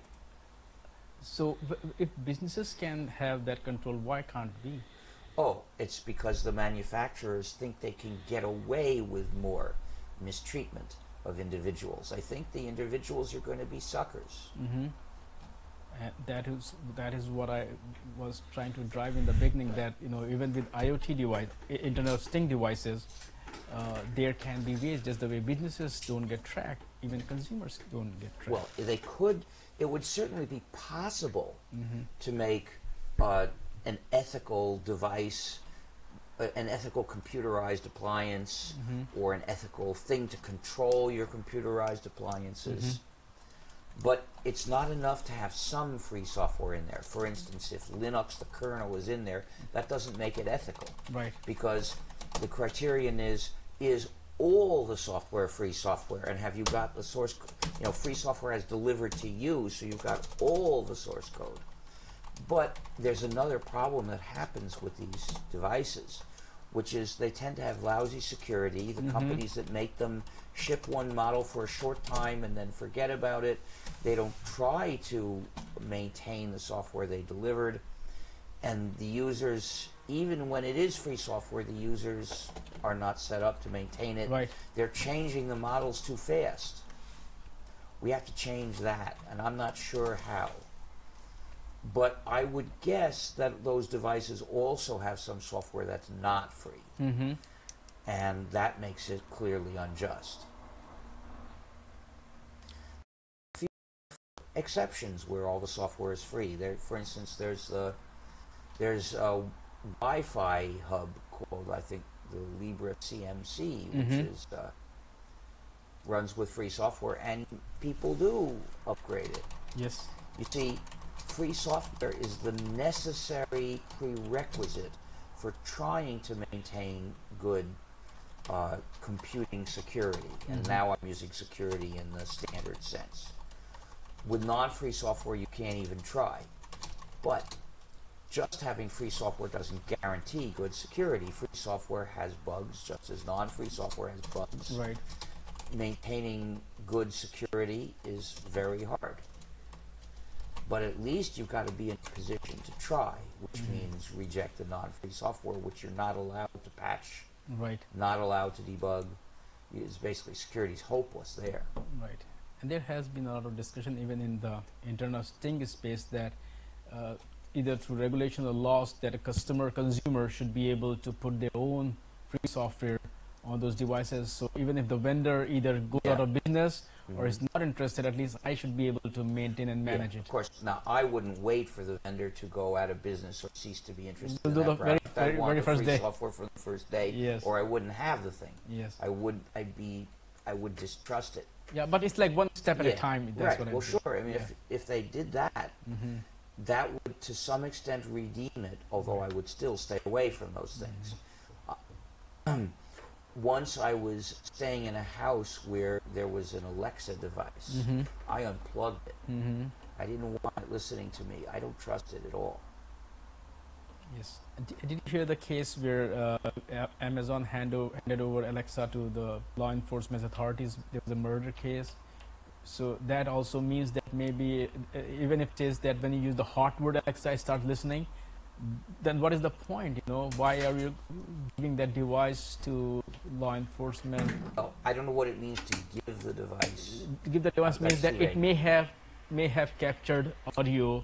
That means so they handed it over in case it had captured something. Amazon knows that what it's not free software, so Amazon knows what it captures or not captures. Right. So well, the things that follow the word Alexa, they're transmitted to Amazon servers, right? So Amazon might have handed over that data from its own servers. I don't want Amazon to get any data from me. I don't trust them at all. And I don't even know whether they are listening and capturing all the time and then using machine learning capabilities. They just I don't know. Yes. I don't want them to get any data from me. This is why I say what we need in order to take a real bite out of massive surveillance is laws that systems have to be designed not to accumulate data about people. Right. We have to limit the collection of data, not merely regulate how it will be used. Yes, yes. And users should have total control. If you are willing to compromise, but if I don't want, at least I should. No, actually, no. Systems should not be allowed to ask you for excessive data. Any service that's offered should be required by law to be designed to ask for the least possible data for that service. Right. In other words, the user's consent is not an excuse for spying on people. This principle is necessary because companies have become adept at manufacturing consent. Now, I'm deliberately taking a term that Chomsky used to refer to consent to government decisions, and here it's consent to a surveillance practice. But companies are so good. This principle is necessary. It's not free software, so Amazon knows what it captures or not captures. Right. So well, the things that follow the word Alexa, they're transmitted to Amazon servers, right? So Amazon might have handed over that data from its own servers. I don't want Amazon to get any data from me. I don't trust them at all. And I don't even know whether they are listening and capturing all the time and then using machine learning capabilities. They just I don't know. Yes. I don't want them to get any data from me. This is why I say what we need in order to take a real bite out of massive surveillance is laws that systems have to be designed not to accumulate data about people. Right. We have to limit the collection of data, not merely regulate how it will be used. Yes, yes. And users should have total control. If you are willing to compromise, but if I don't want, at least I should. No, actually, no. Systems should not be allowed to ask you for excessive data. Any service that's offered should be required by law to be designed to ask for the least possible data for that service. Right. In other words, the user's consent is not an excuse for spying on people. This principle is necessary because companies have become adept at manufacturing consent. Now, I'm deliberately taking a term that Chomsky used to refer to consent to government decisions, and here it's consent to a surveillance practice. But companies are so good at maneuvering almost everybody into consenting that they've taught people mostly not even to care how much they're being snooped on. And I think, therefore, we need to put an end to this manufacture of consent by saying you're not even allowed to ask for certain data if it isn't necessary for the basic service you're doing.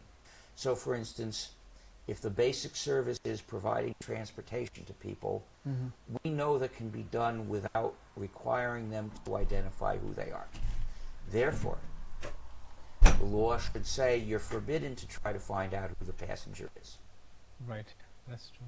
Hopefully, which means you have to accept cash payment too, because if the user has to pay through a non-anonymous method, you'd find that the service would find out who that user is. So they must be required to accept cash. Yes, I think we need a lot of changes, a lot of positive changes to build the kind of society we really want to live in. It's the most interesting is how many people are willing to make that compromise, as you said, Well, my mission is to teach more people to stand firm for their freedom, because given we're in the earlier stages of this fight, with the free software fight, maybe we're halfway there. There's a long way to go. That being so, the crucial thing is to teach more people to demand freedom and refuse to give it up. Right. So my long-term plan, since I can't make detailed long-term plans for 10 years from now or even 3 years from now, my long-term plan is do everything possible to show more people why they need to reject these digital things that subjugate people.